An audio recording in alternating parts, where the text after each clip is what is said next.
Good morning, everybody. Happy Monday to you, Ben and Woods, 97.3 The Fan. I could do a little bit of a guttural yell. My throat is a little bit cashed. Hang on. Yeah! That's about all I got. Not too bad. Not bad. Great to be here with you this morning, this Monday morning. It's a victory. Victory Monday. Took the series from the Kansas City Royals. Very hard-fought series.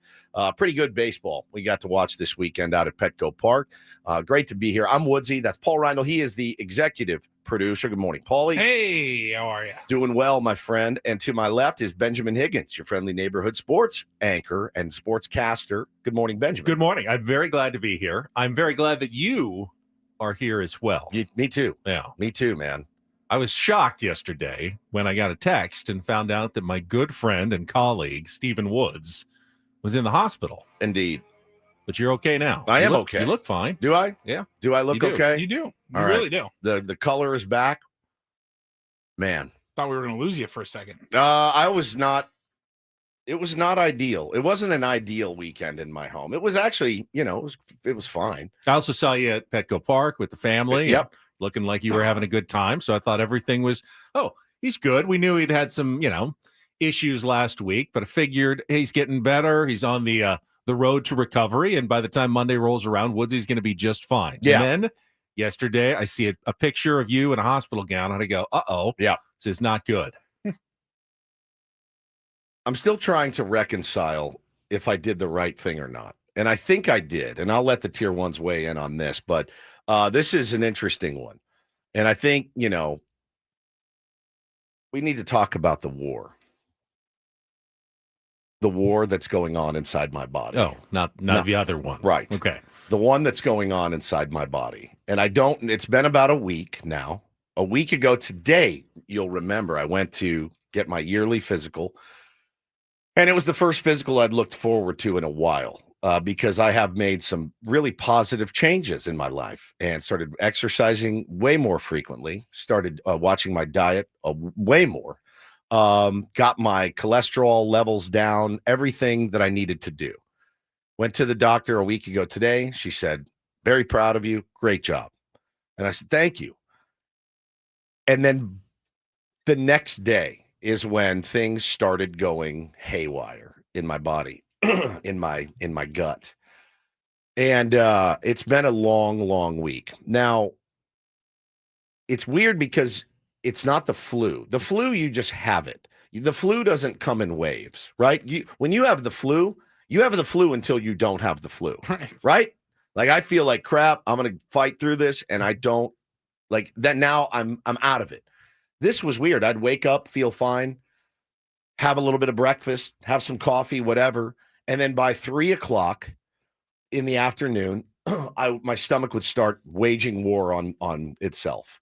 And I'm like, I don't know what this is. So Saturday was one of those days where I woke up, felt fine, spent the day with the kids. Hannah had to work, so played baseball, took the kids to Jersey Mike's. The normal, couldn't eat a lot at all. She came home. We went out to Petco Park. Was feeling queasy. As soon as I walked in the door, not queasy enough to not have some banana pudding. So I had some of that. And then after that, I was not feeling well. I'm never going to blame the banana pudding, though. I had some corn chips and a Sprite is all I could get down at the game. And by the time we left in like the 7th and got home, I spent on Saturday from about, call it 6:00 till 11:30, going to the bathroom every 10 minutes. 10 minutes. And laying there going, this is untenable. I don't know what to do. Like, it was 10 minutes, come back, 10 minutes, come back, 10 minutes. But both ends or one? Just one end? Yeah. Yeah. And was texting with some friends, and they said to me, if it looks like coffee grounds, not to be too graphic, if it looks like coffee grounds, go to the ER right away. And I said, you're crazy. I said, I'm not going to the ER. Not for this. It looked just like coffee grounds. It looked like Folgers crystals. And I went, oh, okay. And I said, so I started Googling that and said, yeah, those are symptoms and signs of internal bleeding. And I thought to myself, internal bleeding. I get pretty worked up guy.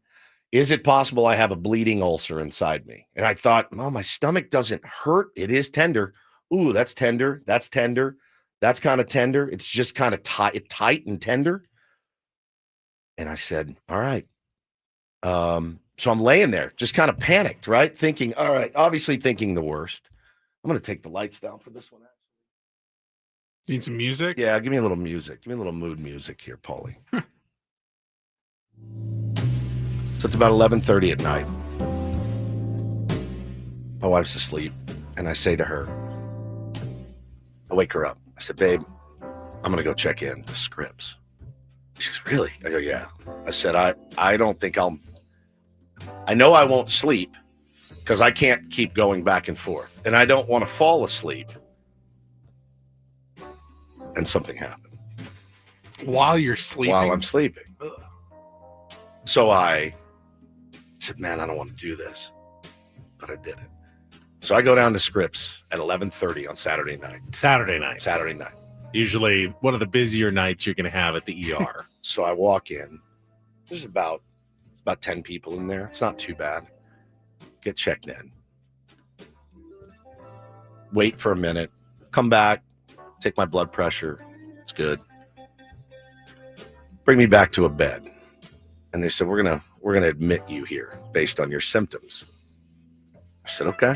What time are we talking again? Saturday night? So now it's about midnight. Midnight. So I take my shirt off. They had to put some sticky pads on my chest. And monitor your vital signs. Yep, monitor the vitals. So I get all set up in the bed, get a blanket, kind of cozy actually, quiet. My nurse Mia walks in. Mia. Yep. Was she? Yep, she was. So what are you here for? And I By yes, she was. You mean a medical professional? Yep, right. She's attractive. No, I meant was she Oh, hot? She was very attractive. Actually, is what I meant. It's irrelevant. And Mia is there with her chart and asking me why are you here? Oh, let me tell you, Mia, about my my violent diarrhea, Mia. And yes, it has the consistency of coffee grounds, which is why I'm here. And so Mia's nodding. Obviously, Mia's heard all these stories. Oh, yeah. No one ever comes to the hospital. You know, why are you here? Diarrhea. I'm just too virile. Yeah, That's why I'm here. I'm too virile. No one ever has. Yeah. Thought I'd check myself in. No one ever has a really No, it's never a cool story. cool masculine reason for coming to the hospital. I ripped my bicep when I was curling 400 pounds. So I was saving these puppies from a fire and I got burned. That's why I'm here. So I'm in there and I'm mortified. I'm beyond. Oh my god! I am beyond mortified. And she's there and she's nodding in her glasses and looking at me. And I'm telling her about my just constant diarrhea. Constant. She's okay. I'm gonna get a little blood from you. She sets the IV. I'm going to give you some Zofran for the nausea. I'm going to give you some Toradol, too, for the pain. And I go, oh, yes. I go, I may see you next Saturday night. This is maybe where I'll just come. So she lets the Toradol get through there and the Zofran, and I'm laying there pretty cozy. I'm watching the movie Primal Fear on my phone. No, Mr. Vale. No, Mr. Vale. No, Mr. Vale. So I'm waiting for the doctor. Then the doctor comes in. It's one of the sharpest guys I've ever seen. And he says, so what's going on? I tell him again about the violent diarrhea. He says, no, you made the right decision. He said, let me take a look at your blood work. And he goes, oh, by the way, I'm going to have to come back in here with a nurse, and we're going to have to do a rectal exam. Oh my god! And I said, oh, okay. No problem. And he left for a while. Then he came back and he walked over to the counter and he pulled the rubber glove Oh my gosh! off the thing. And I think he had something in his hand, some sort of shiv or something. I don't know. It was in his hand. I don't know what it was. And Mia's on the other side of me. And he goes, if you could just turn over on one side, pull your pants and underwear down to your knees, I can go ahead and do this rectal exam for you. And I said, okay. And I'm on my side. How do you want me, Doc? And I'm on my side. So you're the doctor behind me. Oh my God. Paulie's Mia, looking me dead in the eye as I'm on my side. And all of a sudden, okay, you're going to feel a little pressure here, which was the understatement of the year. And I'm just like, it's just one of those.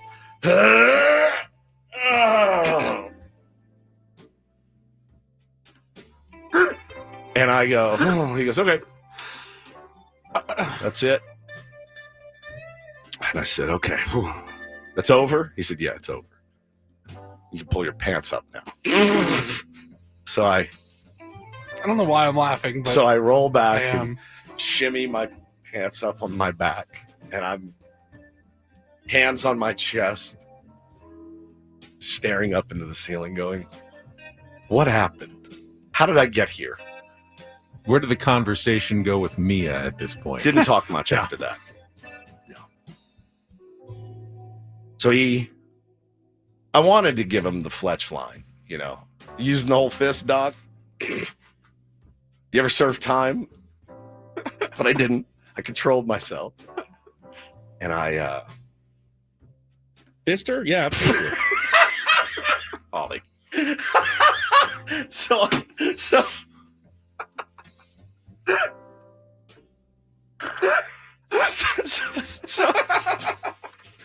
wait, what was that noise you made again?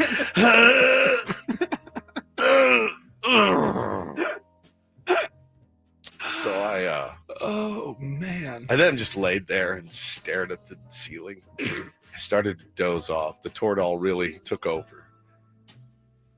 Next thing you know, doctor's standing over me. And he says, hey, just got your blood work back. It's pristine. It's absolutely pristine. And I said, oh, well, that's good news. He goes, your hemoglobin number, which is the one you really want to check, is 16. He said, it's perfect. You are perfect. I said, so I'm good. He goes, yeah. And I said, so did I this is quote. I go, did I come to the ER for diarrhea? And he started laughing. And he goes, yes. He goes, yes. Easy way to put it. Yeah. Yeah. You He did. said, yeah, you did. He goes, but I would say better safe than sorry. And I go, okay. I said, so what is it? And he goes, I have no idea. And I said, okay. And he goes, well, we're going to let you go, soon. She can get you discharged and all that. And I said, okay. And soon enough, Mia came back in, ripped all the things off me and avoided eye contact. And I avoided eye contact with her. And they let me go at about 1:30 in the morning. So I was there a couple hours, got home, crawled into bed, felt pretty good. Woke up yesterday, mostly just groggy from I was thinking when I was driving to the ER at 11:30, I go, I haven't been on the streets at 11:30 in a decade. Yeah. Like this, here was me. I was driving going, is everyone drunk right now? Everyone's drunk right now. Be very careful. Be very alert. It was 11:30 at night. And then at 1:30 in the morning, I was terrified to drive. I turned into my parents. I was like, this is too brazen to be out on the streets this late. So got home. Yeah, I mean, I guess, that is good news.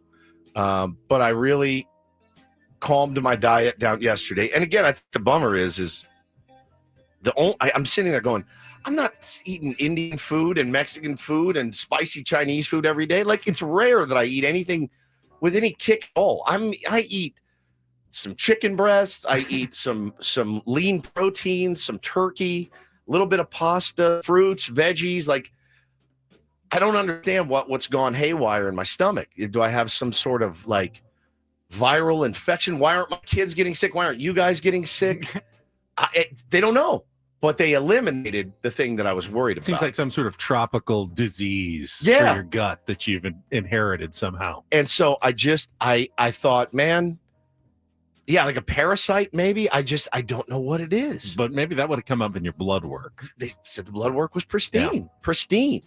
So I think, the message is better safe than sorry, right? And, I got 2 little boys. I thought the last thing, obviously I want it to happen is me dying in my sleep because of some bleeding ulcer that I have. And I'll get pretty worked up.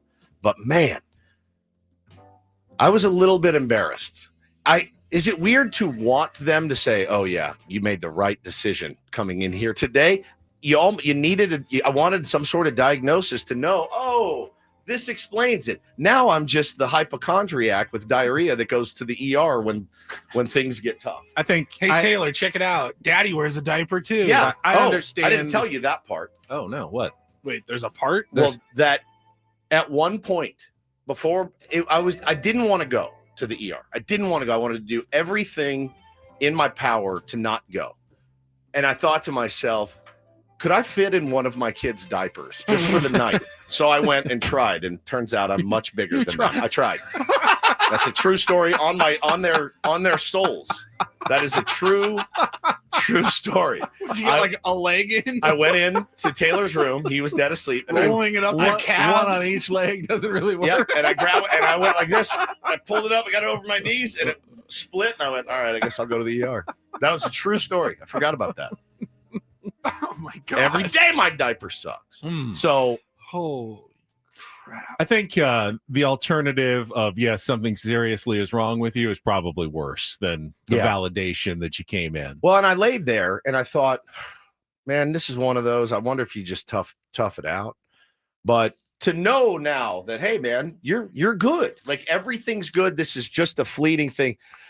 It was a load off. My kids were so sweet yesterday. Once they found out I actually went to the hospital, they were like, shh, let's be quiet. Dad needs some rest. So they were really great. I got to rest and watch the game and stuff. And they played blocks and played with their baseball cards. They were just really good. My wife too.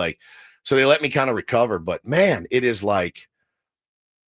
just kind of a bummer to not know exactly what you have. And I'm like, look, if it's Crohn's disease, let me know so I can deal with it. If it's IBS, let me know so I can start I don't want to live the rest of my life going, I would love to go to Philly with you guys, but I need to bring adult diapers with me. That's the funny thing is I was sitting there thinking about it.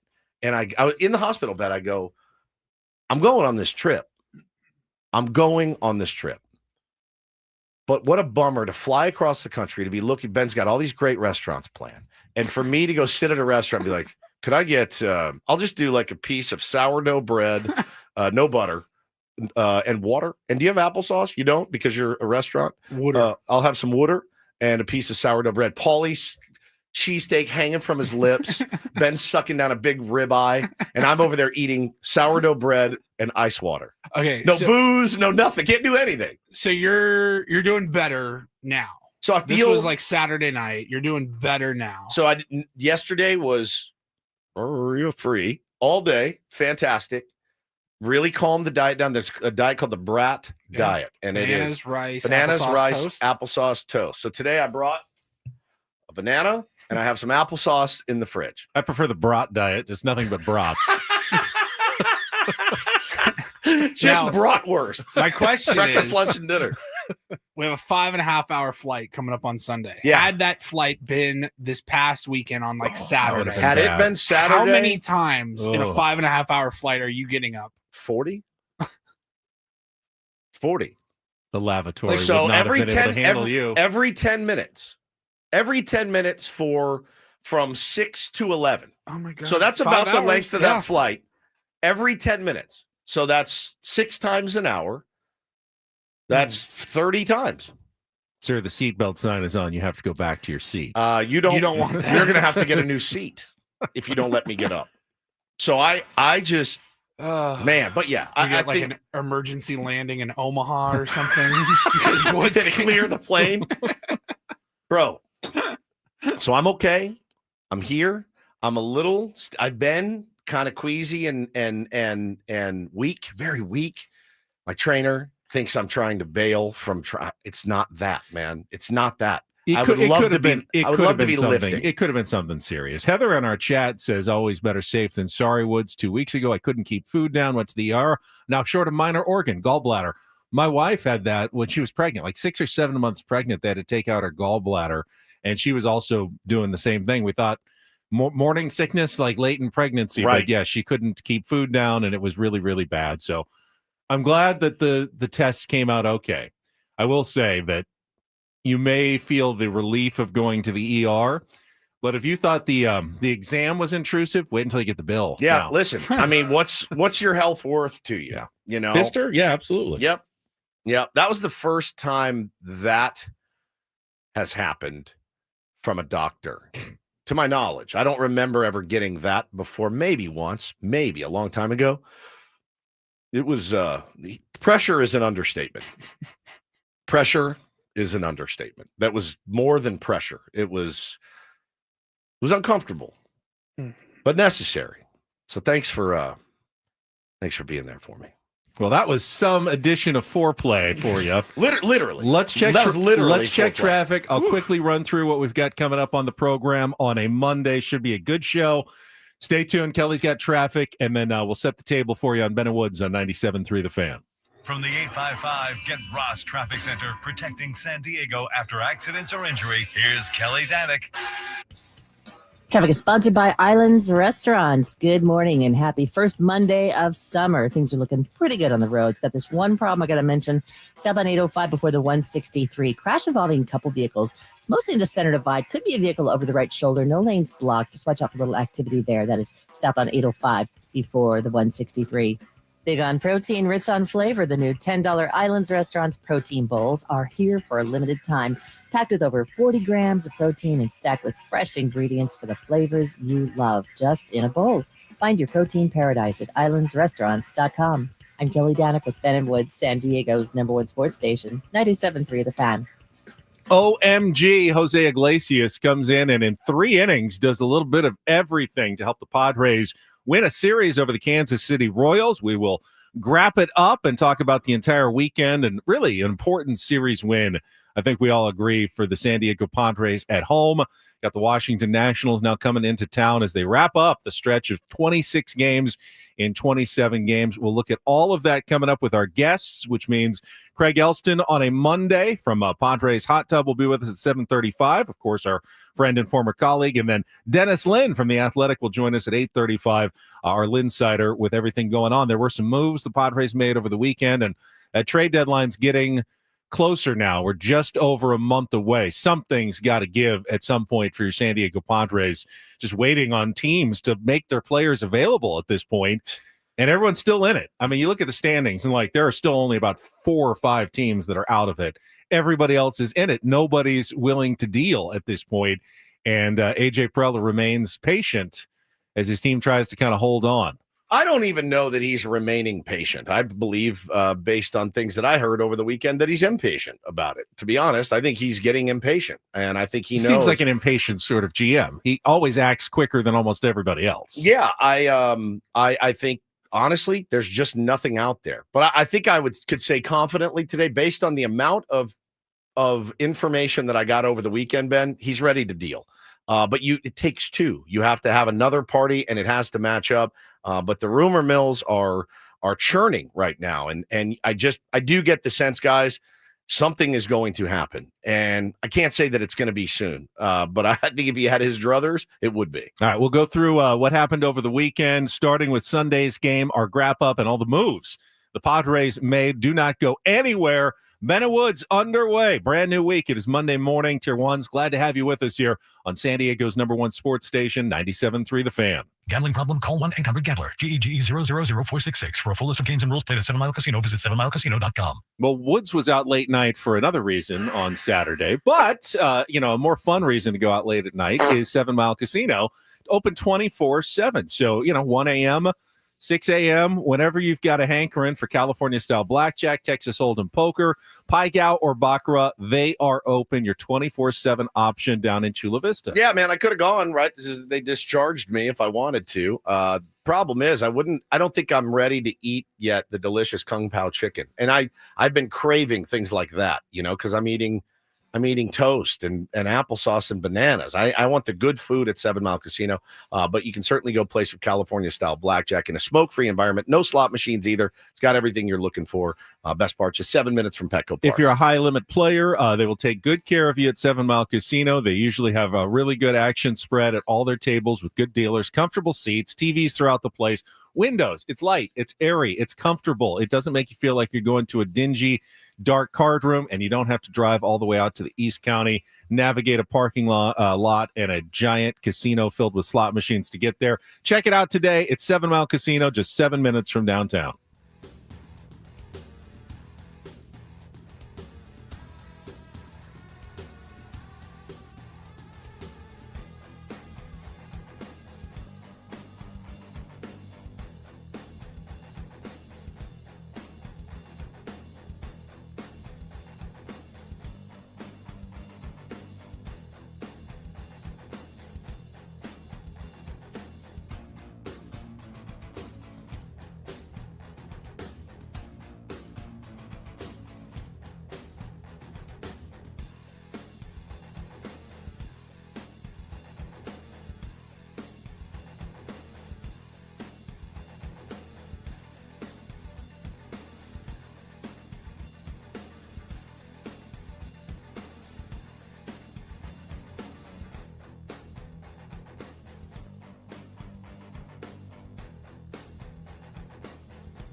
Hey players, things are about to get real here in San Diego. Introducing the all-new Hamul Casino Resort. With a 200-room hotel tower, exciting new eats and drinks, plenty of new places to play, and a luxe spa and salon. Hello, rooftop pool and deck. It's where players can play their hearts out and enjoy all the perks that come with it. It gets real this summer at the all-new Hamul Casino Resort, the player's place.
Padres made a couple of roster moves over the weekend. Good ones, I would think, at least in terms of the direction of the club. The most important yesterday when they activated Jackson Merrill off the 7-day concussion list. I'd say that's a really good Hi, one. this is Jackson Merrill. Not only did he return, Brandon Lockridge was sent to AAA El Paso.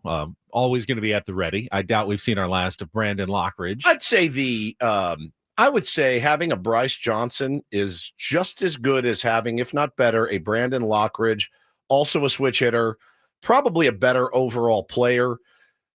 Maybe you don't need two. Really, you don't need three if you have Tyler Wade as well. You don't need three of those guys. Correct. So I think the biggest development, though, is Jackson Merrill looked as Jackson Merrily as he has in a long time upon his return, batting in a new spot in the lineup as well with Mike Schilt after pretty much doggedly staying with his order, other than injuries when he had to, make some changes or, giving a different guy a DH day, moved Luis Arraez down to fourth and Jackson Merrill up to second in his lineup yesterday. And while it didn't pay dividends in the first 7 innings, Jackson Merrill certainly looked comfortable in his at-bats in the two-hole between Fernando Tatis Jr. and Manny Machado. He looked certainly comfortable in that spot, and he certainly looked comfortable back in center field. Don't win that game without him. I know that he got robbed on a brilliant play from Caglione. Oh, there he is. There he is. Brilliant play, but the play he made to cut that ball off when the Padres were positioned so shallow against the 9-hole hitter, I believe, and hit the cutoff man perfectly, get the runner at home. Jackson Merrill back. Good to have him back. Meanwhile, on Saturday, the Padres activated relief pitcher Brian Hoeing off the 60-day injured list, which required 2 corresponding moves. One, to create a 40-man roster spot, which meant Jason Hayward's time with the San Diego Padres came to an end. He was rehabbing in El Paso and was designated for assignment. Didn't do much. It wasn't going hitting well down in El Paso. In fact, the final 2 days, he didn't even play. And Mike Schilt, like moments before they announced it, kind of, he was asked what's going on with, is he a setback? And he goes, no, not really a setback so much as working on some things. And then they made the announcement official a short while later that Jason Hayward's time has come to an end with the Padres. A guy that was really appreciated in the Padres clubhouse. I think it was I was really excited for the chance when we got to talk to him at spring training and meet him. One of the best. But unfortunately, Father Time catches up with everybody, and he's just not the player that he was. Did some good things defensively early in the season, but just never got the bat going offensively for the San Diego Padres in a way that made it sustainable to keep him on the roster. Yeah, I mean, he's a guy you want around your organization as long as he doesn't have to play in your organization, but you want him around your organization. I would love if they kept him on in some role as a special assistant, outfielding coordinator, whatever, man. Absolutely. Could all those guys in the outfield learn a thing or two from Jason Hayward? Absolutely.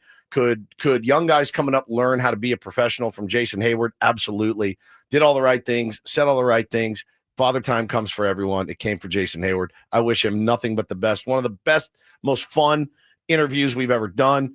A true gentleman, man. Nothing but good things to say about Jay Hay. And Brian Hoeing taking the spot of Sean Reynolds on the 26-man roster, which that is actually a really good sign for the Padres, that they can take a guy like Sean Reynolds, who has been effective mostly out of the pen, has pitched some big innings, has kept the Padres in some games. I know his velocity is a tick down from where it was the year before, but he's now another depth option that they can bring up, and I doubt we've seen the last of Sean Reynolds this season as well, but he goes down to El Paso, not because he was, bad by any stretch of the imagination, but it was time to bring Brian Hoeing back. Brian Hoeing did not get into either of the games this weekend. No. He was up yesterday, warming up in the bullpen. I think if the Padres had stayed behind 2-0, he would have gotten some action, but once they tied the game, they went to the more high leverage relievers. So those were the moves the Padres made, but I thought yesterday's game, a lot of interesting moments. You already alluded to a couple of them. Get to our Padres wrap up the highlights with Jesse Agler coming up right after a check of traffic here on 97.3 The Fan. From the 855 Get Ross Traffic Center, protecting San Diego after accidents or injury, here's Kelly Danick. Traffic is sponsored by Valvoline Instant Oil Change, your 15-minute drive through oil change. Couple things to mention here, guys. 2 vehicle accidents, South 805 before the 163. There's a vehicle over the right shoulder. One of the Center Divide tow trucks on scene helping to clear that. And westbound 78 past Sycamore, some sort of large object in the slow lane. There's a couple vehicles that may have hit that. They're over to the right shoulder. Take it extra carefully there. That's West 78, just past Sycamore. San Diego summers mean beach days, road trips, ball games. Make sure your ride's ready with Valvoline Instant Oil Change. Drive in, stay in your car, and be done in about 15 minutes. No appointment needed. For coupons, visit SoCalOilChange.com. And Kelly Danick with Ben & Wood, San Diego's #1 sports station, 97.3 The Fan. I love winning, man. I love winning. You hear what I'm saying? It's like better than losing. Miss any of the Padres win yesterday? Ben and Woods didn't. Yeah, absolutely. We've got you covered with all of the highlights. Oh, yes. It's the Padres wrap up. Brought to you by Hamul Casino Resort. Things are about to get real with the all-new Hamul Casino Resort with gorgeous rooms and exciting new eats and drinks. It gets real this summer at Hamul Casino Resort, the player's place. I want to go fast, but I want to go slow, and I want to go deep.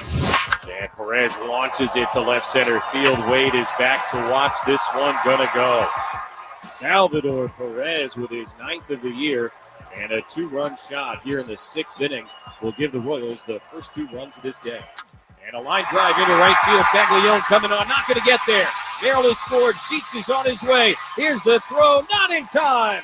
Pinch hit, 2-run single to tie it up for Jose Iglesias. And Iglesias swings, hits it up the middle. To his left, Witt has it. Jump throw home, not in time. Arise scores, and the ball game is over.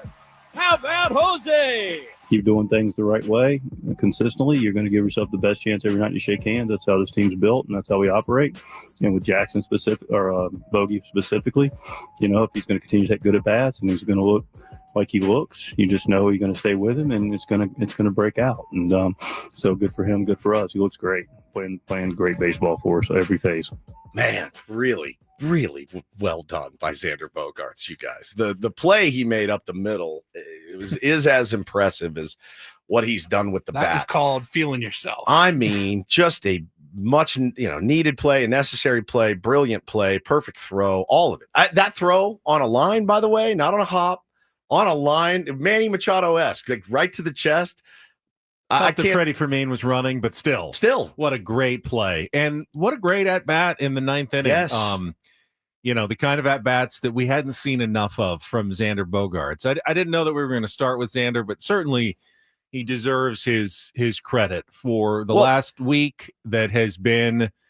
I mean, if Xander plays like this, he is absolutely a productive player. He may not be. If he plays like this the whole year, he wins an MVP. Yeah. Come on. I mean, nobody was that hot. Nobody in baseball. It's something that Mike Schilt kept saying, and I don't totally believe it. He kept saying, hey, the numbers behind the numbers are better than you think. I saw that too. He said it a lot, and that Xander's now all of a sudden just reaping the benefits of it. I think that's a bit of an exaggeration. I didn't get the sense that Xander was that close to a breakout. But again, I mean, credit again where credit is due. He's going up there. He's laying off pitches out of the zone. The takes have been as good as the swings, man. His swings are level and forceful.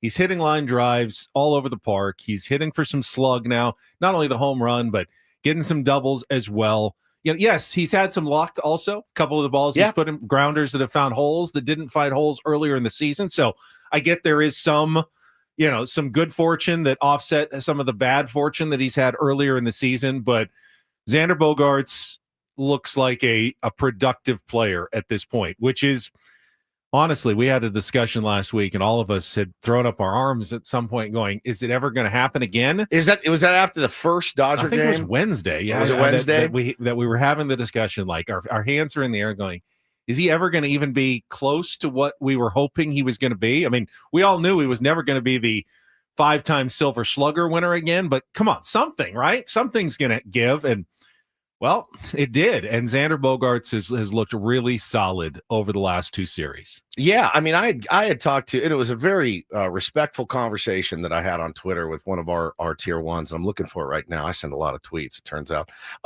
He was basically saying, look, here's the underlying numbers. I do feel like he's going to break out. And I said, bro, I look at his StatCast page too. I said, but I watch the games. Like if you watch the games, you see him beating the ball into the ground. I don't see line drives getting caught. I've seen a couple of hard hit balls to center. That's it. But they didn't go anywhere. I mean, hard hit balls to center field going right at him. I was like, I don't see a breakout coming. And I said, because I watch the games, man. Like I'm watching this every single night. And it was that game he left like 7 guys on. And, it was just, everybody was just over it at that point. And I felt bad because he started hitting. And then he gets overshadowed by the walk-off from Will Smith. Then he gets overshadowed by the Dave Roberts, Mike Schilt, brouhaha that happened. He deserves a lot of credit for the last, 5-6 games of baseball he's put together defensively as well. Xander Bogaerts, you keep doing what you're doing, man. Like, such a necessary piece. Meanwhile, a really good pitchers duel yesterday between Randy Vasquez and Seth Lugo.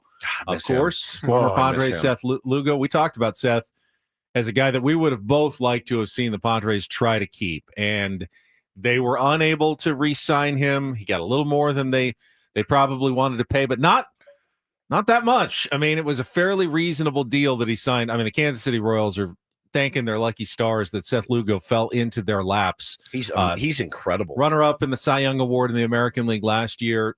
Got off to a little slower start this year, but now is, again, red hot. He's just a dog out there on the mound. And the Padres saw it. Gave up the leadoff single to Fernando Tatis Jr., then retired 18 straight Padres until the bottom of the 7th inning when Jackson Merrill led off with a double that eventually led to the 2-run rally. But Randy Vasquez almost as good with just the 1-2 batter hiccup in the middle of his outing when he gave up the single and then the 2-run home run by Salvador Perez in the top of the 6th inning. That looked for a while like it might be the difference in the game, made it 2-0, and that's where it stayed until the Padres rallied in the bottom of the 7th. I felt good as soon as they got Lugo out of there. And I thought that was probably a mistake by Matt Quartararo. Not easy to say. Quartararo. Yeah, there's a lot of R's. Quartararo. Matty Q. Matty Q pulls him, and you can see Lugo in the dugout, like eating a towel, like Jerry Tarkanian. Like, please don't blow this. I just pitched my absolute sack off for you guys. Don't blow this. Sure enough, man, some really good ABs from the Pods. Jose Iglesias off the bench. Royals have a decent bullpen, but that's where you want. That's the one of the areas you can beat them is with their bull. But Ursig, like we got to Ursig all weekend, and he owns everybody. The lefty who was all over the place, bro. Fine by me. What's his name? Zerba. Yeah, got to him. Estevez, Manny touched him up for a bomb. He didn't win that game. Zerpa. But Manny touched him up for a bomb. Like that, we got to their bullpen. So I felt confident, man. This team got a little bit more of that devil magic in them this week. I was surprised. Mike Schilt's decision in the bottom of the 7th inning. So they rally, they get the bases loaded. Yep. And Jake Cronenworth is coming to the plate. Now, you've got the lefty-lefty matchup right there. The lefty who's struggling. And I thought, I know Jake is not good against lefties. We've talked about this before, but this guy's struggling right now. If you bring in the righty Iglesias, they're going to go to their righty Ursig, who's really, really good. And now Iglesias, who hasn't been good against righties, is facing a really tough righty. And I was kind of questioning that decision. Jake's pretty clutch. He's had some obviously big hits in similar type moments for the Padres in those games.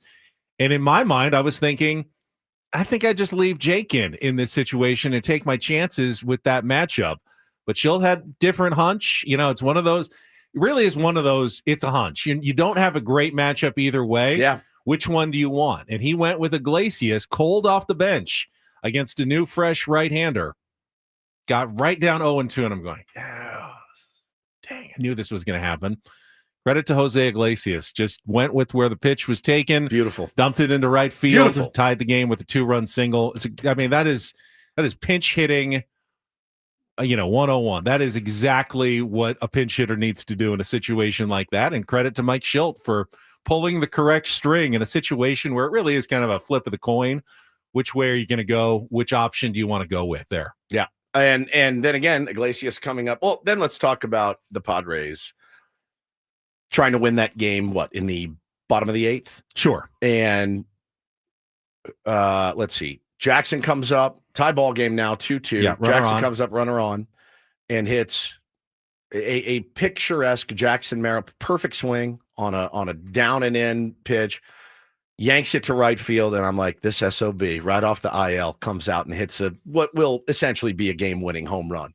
And Jack Caglione, converted first baseman, hadn't played a lot of right field, played a little bit in the minor leagues. You saw in the game on Saturday, started in right. They ended up moving him to first at the end of the game because that's where he's more comfortable. But they have a first baseman there that they like as well. So Caglione with one of the better plays you'll see. Times it up perfectly, goes over the wall, brings it back. The arm, when the arm hits the top of the pad, you're like, oh, you're going to lose the ball.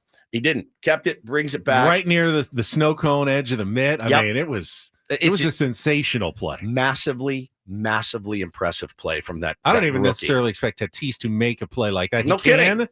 That is a really good play. Jackson Merrill tips his cap to Jack Caglione. Got a little bit of razzing in the clubhouse from Gavin Sheets about it afterwards. I didn't see that. Yeah, Sheets and apparently Jackson were kind of in good humor going at it. And Sheets was saying, don't tip your cap to the other team. Young 22-year-old guy. And Jackson's going, I have to tell a veteran like you how to play this game and the respect for another opponent. How do you feel about it? Are you okay with me tipping a cap to an opponent during a game? I love it. I thought it was so cool. I always think it's a good move. You saw Manny do it to Ben Kasparius the other night when Kasparius threw that. I think it was like a 95-mile-an-hour slider, and Manny just looked out, gave him the nod. Kasparius walks off the mound. I think it's cool. Are you risking pumping up the other team's player a little bit? Like, that's just the shot of confidence that Jack Caglione needed out there. No, I think Jack Caglione has plenty of confidence. Right. That's not one thing I worry about with him. I think it's I think it's classy move. And I think you get rewarded for things like that. Well, Padres, karmically did as they returned the favor with a great defensive play in the top of the ninth inning with the very fast Drew Waters on first base. Double into the gap, as you mentioned, a shallow playing outfield. Ooh. Looks like it's going to, when Tatis isn't going to get it, it's going to the wall. But Jackson Merrill gets that last hop to cut it off. So hard to do is make that spin and throw and hit the cutoff man with a little velocity. I mean, it was perfect. It was textbook. Sensational throw to the cutoff man, Jose Iglesias, who had, of course, just come into the game. And then he makes the throw to the plate. Now, the umpire did not see what appeared to be a tag on the foot as it went by, which led to the weird little dance between Diaz and Waters. I did not see a definitive tag. Would it have been overturned? I don't know. That's a good question. But good job by Diaz in defending home plate. Was it Diaz or Maldi? It was Diaz at that point. He had come in as a pinch hitter, so it was Diaz at that point. Gets the out, gets them to the bottom of the ninth inning with a chance to walk it off, tied at 2. And the Padres do with a rise. Nice little single, batting out of the 4-hole, starting the inning. Xander Bogaerts, so the one-out double that puts the runners at second and third, and then the Iglesias walk-off grounder up the middle that scores the winning run as the Padres walk it off with a 3-2 win. Robert Suarez picking up the win in relief. Glad he pitched today or yesterday as well. You had to use him. Because apparently his appeal is going to be heard today, which means almost certainly it's not going to be reduced to 0. So Robert Suarez will be out at least, 1 or 2 games, possibly 3 starting tonight. And the Padres don't get to replace him. So it was smart to use him yesterday one way or the other. Yeah, you burn him. Burn him if he's going to be sitting the next 3 nights. How do we get Jason Adams suspended? That's the thing we need to get Jason Adams. You don't want a suspension because you can't bring up anybody else. But he needs a rest. He needs a rest. Drill that punk CJ Abrams. That kid. So yeah, the Nats coming to town tonight. Real quick, we got a minute. Your guys' thoughts on the suspensions that all came down after Friday's show. Yeah, we missed all this chatter. Let's actually save it for next. Do that next because segment? there's some audio that came out after our show that had me. I was laughing hysterically at one John Heyman. Not to revisit all of this. I spent the weekend. Now Dodger fans listening, and I know you do. I don't read a lot of the comments. So Paulie posted the scene from the Open the other day, me talking about Dave Roberts needing some help, acting like a little league dad. Jack, our buddy, texted me. He goes, "I want to kill these Dodger fans on your TikTok." And I said, "Oh, they're on our TikTok? I don't know. I don't go read them." Cha-ching for us because we get paid on that. I didn't read them, so I don't read them. So you guys keep them coming because I'm not reading. I texted you. I said, "Hey, are you okay with this? I just want to. You're going to wear it. You're going to have to wear this one," and you did. Yeah. So coming up, Padres suspensions, games on Saturday and Friday. Craig Elston, and a really sad shout out to his family that we got to get to as well. All coming up with Ben and Woods, hour number 2 on 97.3 The Fan. We'll be right back.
All right, I was wrong. Darren Smith was right on Friday. Darren's usually right. He's smart. I said, I don't think Mike Schilt should be suspended. He said he's going to get a suspension. Yeah. He was right. Should, and if he will or not are two different things. And he was right, though. Mike Schilt escalated. Sure, came out of the dugout. Inflamed an already tense situation, and Major League Baseball responded with a 1-game suspension. Robert Suarez got 3 games for throwing at Shohei Ohtani. Mm-hmm. He appealed that immediately. Dave Roberts got 1 game as well for his role in the incident. That would be my only real beef here on a Monday morning would be that I thought Dave probably should have gotten at least 2 for making contact with Mike Schilt. Indeed. He's also a repeat offender in that regard. This is what he does. He did it to Andy Green. He did it to Mike Schilt. And I don't see the correlation between the same number of games, but it's the Dodgers and you got to protect your money team whenever you get the chance to do it. Major League Baseball. We know what you're doing. We see it. It's fine. We knew it was coming. No big deal. So they each sat a game. I believe the Friday night, they both served their suspension. So it's over and done with. We lost our game Friday night. They won their game without Dave Roberts. Oh, I see what you're doing there. Yeah. Padres, though, lost a 1-run game without Mike Schilt. Tough. Yeah, you need the strategist that is Mike Schilt in there. Dodgers just, it's almost like you could plug anybody in there to win a game. But 3 MVPs at the top. Meanwhile, how hard is it? Robert Suarez got 3 games, as we mentioned. They will hear his appeal today, reportedly, which means he could have to start serving his suspension tonight, whether it's the full 3 or a reduced suspension. He got 3, of course, for drilling Shohei Ohtani with a 100-mile-an-hour fastball. Yeah. I think that'll be the standard 3-game suspension. You appeal it, it drops down to 2. Probably. Yeah, potentially 2. Probably. That's fine. You used him yesterday and give him a couple days off. Hopefully it does get reduced to 2. You'd hate to be without Suarez for this entire series against the Nationals, who they've got some firepower. They can put up some runs, certainly. So, you're gonna need all hands on deck. Now They're you're playing a tricky team, man. They are, and now you're playing with a 25-man roster instead of a 26-man. I'm not mad at Robert Suarez, though. I'm not looking at Robert Suarez saying you did something stupid and cost your team. Robert Suarez doesn't buy beer in this town. Now, no one who hit Fernando Tatis Jr. got suspended at all. Correct. And it does beg the question, and we already know the answer is yes. Does Major League Baseball treat Shohei Ohtani different than every other player, even the other superstar players? Oh, yeah. He has a special rule. He can pitch 1 inning and they don't lose their DH, and they created this rule for him. He also did it gets yesterday. a massive amount of promotion, no matter what happens. Correct. Even if the Dodgers lose, they fall all over themselves to promote it on their social media channels. Makes sense. Yep. We have pointed that out many times. Yep. The Ohtani effect is a real thing. And now it feels as though now he's supposed to be treated with kid gloves as well. Yes. You can't act like he's a regular baseball player either. Correct. This made me snicker. Got home on Friday after the show, and this had come out. It was on the MLB Network. Well, we've got some bad blood, no question about it. By the way, 100-mile-per-hour pitch that hit Ohtani in the shoulder, his pitching shoulder, by the way. And so, we've got stars getting hit. Tatis hit 3 times in the 7 games of the series. He's been hit 5 times between last year and this year by the Dodgers themselves, 6 times in his career. And there was no action taken by the umpires in a way that could stop this dead in its tracks. That is true. In the up to no good game, I am always of a believer that everybody is up to no good. The thrower, the pusher, the talkers at the end of the game, that's human nature. We're not a good people. Let's be fair about this. I know that makes me feel horrible about humanity. You guys watched it. You guys understand. I will say this about Suarez. He obviously did it on purpose, and he declined comment. I'll give him a little credit. I usually don't like people declining comment, but it's better than lying. And we all know that he was up to no good there. As I said, he was one of many up to no good, but at least he didn't lie about it. So I give him credit there. I understand that it's a star for a star, an eye for an eye.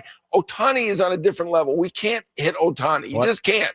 He is a phenomenon. I was just out there for a week. They are filled. It is exciting from pitch 1 to the end of the game. Everybody stays in LA, so it's a big deal. Just can't do it for the good of the game. Find another star to hit. That's not the guy to hit.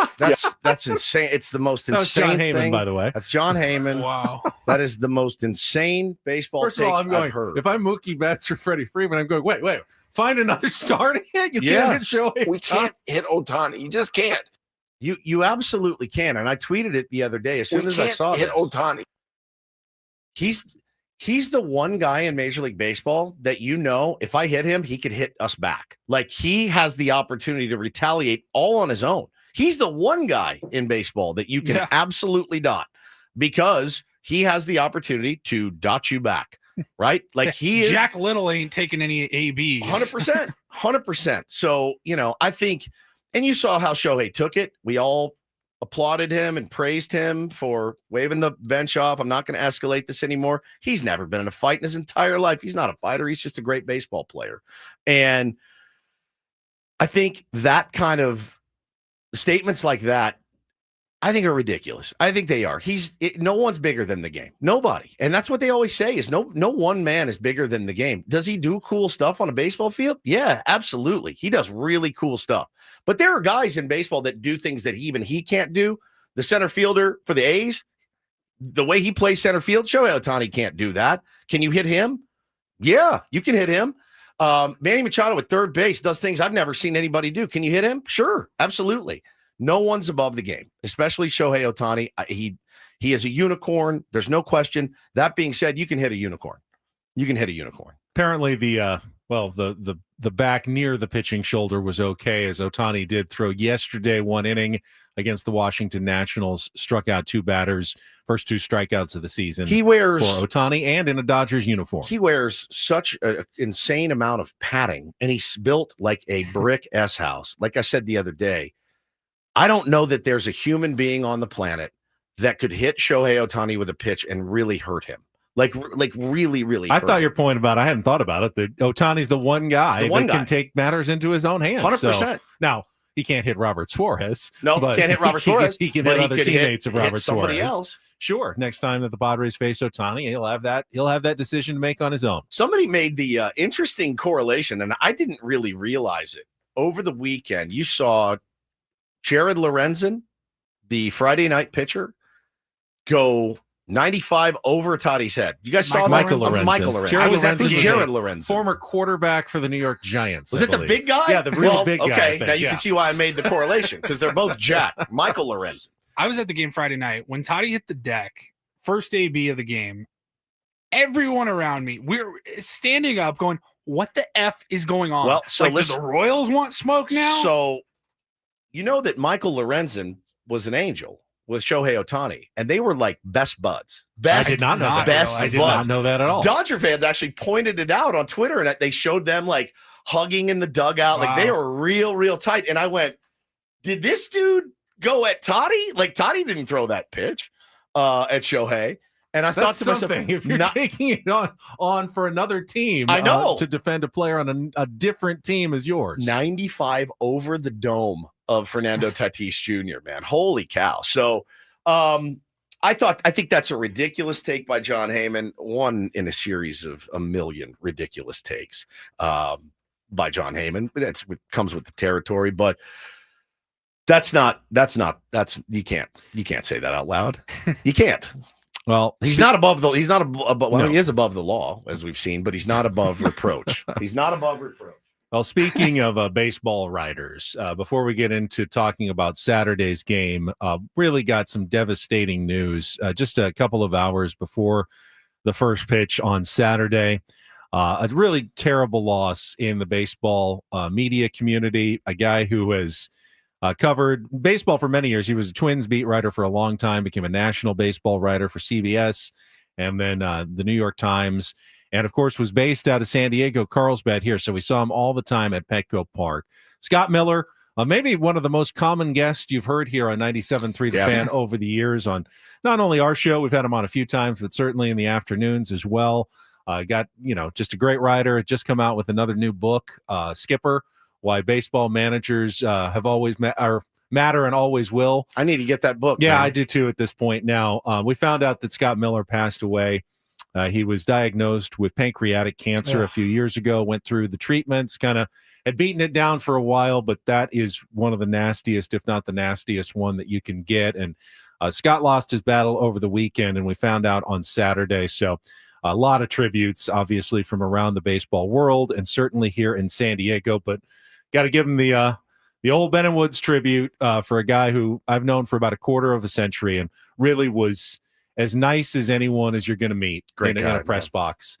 Smart, funny, just a really, really cool, great guy. And it's a sad loss. So, Paulie, if you would. And I really hope we can see more unity and more peace when already things are so difficult. So, shout out to his family. What you had reminded me, I'd forgotten about the time that we sat up there on the panel. And I forget who invited us, but it was us, Scott Miller, and Bill Walton up on the stage, trying to take questions. But we were moderating. It was a book signing, and Bill Walton was there. There was a woman there that had written a book as well, and then Scott Miller. And they asked us to come and moderate this panel. And it was out in Liberty Station, I want to say. Yep. Remember, my dad was in town. He was there, sitting in the audience. And my lasting memory of Scott Miller being such a gentleman and just sitting there and not getting to promote his book at all, even a little, because, well, Bill Walton grabbed the mic and did what happens when Bill Walton did. And Scott sat up there, hands on his lap. Oh, my God. And just listened to all the great stories of UCLA and the Celtics and the Lakers and walked away at the end without a chance to promote his book. I did just purchase Skipper on Amazon for $27.99. Let's get that book to the top of the bestseller list. Yeah, he's got a family. He's got a family. And just one of the nicer guys that you'll meet. We didn't get to spend a ton of time together. I don't really hang out in the press box, but every time I saw him, he was always super cool. Enjoyed the show. And enjoyed coming on this radio station. Yeah, I had him in studio a couple of times at Channel 10. I even got to go to his house once, his home office, and see all of his, baseball memorabilia that he had collected over the years, and just the typical writer's office. It's like wood and books all over the place, and Bruce Springsteen gold record right there, papers stacked up, of course. And so definitely someone that we're going to miss a lot. They did when we were walking into the game on Saturday. They did a moment of silence for him, and it was really sweet. Schulte opened his news conference as well after the game by talking about Scotty before we took any questions. I mean, It's just a bummer, man. I'm sick and tired of seeing these posts come out. I mean, we had Bryce Miller, our buddy, earlier this year. Scott Miller, that's two pretty big gut punches in the local baseball community, guys that you would see down at Petco Park all the time. Just the nicest, as nice as it gets. Yeah, both those guys. Sat next to Scott Miller many times to watch a baseball game and just talk. He was just such a nice, personable, relatable guy. Yep. He wasn't full of himself like some people can be that cover this game or any sport for that matter. He always had time for you. Yep. He was always just such a nice guy. And that one really hurt when I saw that. Yep. News. I did not know that he was battling cancer. I had no idea. So shout out to his family. Literally go buy his book, Skipper. It's on Amazon right now. Padres, of course, did go on to win that game on Saturday. One of the more complete performances with, of course, the moment that, we've been waiting so long for with Fernando Tatis Jr. finally breaking out of a nearly month-long drought. It had been since May 27th, right around 100 plate appearances since his last home run, and he hit the big 3-run shot in the bottom of the 7th inning to turn a 2-1 game into a 5-1 game, break it open, and you could see the relief on his face, his arms going up to the sky. That was a tough stretch for Fernando Tatis Jr. to endure without a home run, the longest of his career. How long? 3 weeks? It was May 27th, so almost a month. Needed it so badly. And I loved his post game too. Somebody made the really astute point on Twitter. Sammy interviewed him in the post game and was talking about you, and you did this and you did that. And Toddy just kept saying, we needed it. We. And I thought, man, that's a really good distinction to make.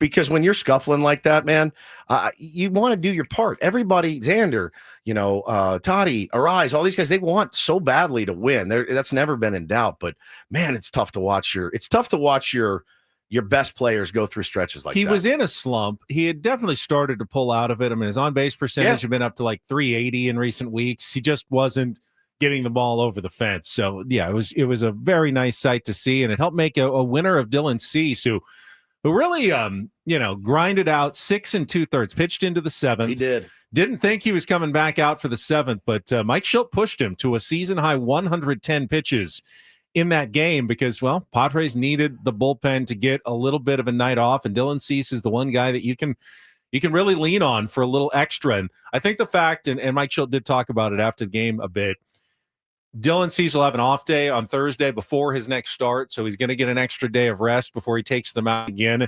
Allowed Mike Schilt to be a little bit more aggressive there with Dylan Cease's usage, and he was in a tough battle. That Noah Cameron, that rookie who pitched for Kansas City on Saturday, that kid's a pretty good pitcher. His ERA has been fantastic, getting no run support at all from the Royals, but he's been a pretty good arm, and he was solid for his 5 1/3 innings, 5 hits, 2 runs. He changes speed so well, and I was watching that game, and I'm watching him, and I'm going, why aren't these guys all over him? And then I started watching his changeup and stuff, and then he threw 93 that looked like 100 because his changeup was so good. I think there's a bright future for that team. That team is a lot of fun to watch, man. I could get behind another Royals run. Bobby in the Witt AL. Jr. He is so fun to watch. He started the series with a home run, but you could see just the athleticism and how he can be a game changer out there. The play he didn't make at short, oh my God. And even the play yesterday, like the ground ball that Iglesias hit, the jump throw, that had no business being close. Not even close. Had no business being as close as it was. He is so much fun to watch, man. So much fun to watch. The future's bright for those guys if they make a couple of good moves. I was there on Friday night. We were in our seats right before first pitch, and I was kind of telling Megan, this guy, I've never seen him play before, Bobby Witt Jr. I'm like, he's one of the bright stars in baseball, and I always appreciate greatness and the opportunity to see these guys play in person. Yeah. And as we're talking about him, he hits a missile. A missile to left field. We were in the 200 level. The ball was just like eye level. It was just a line drive into left field. I was like, there you go. Like, it was selfishly pretty cool to watch, even at the Padres, expense. Yeah.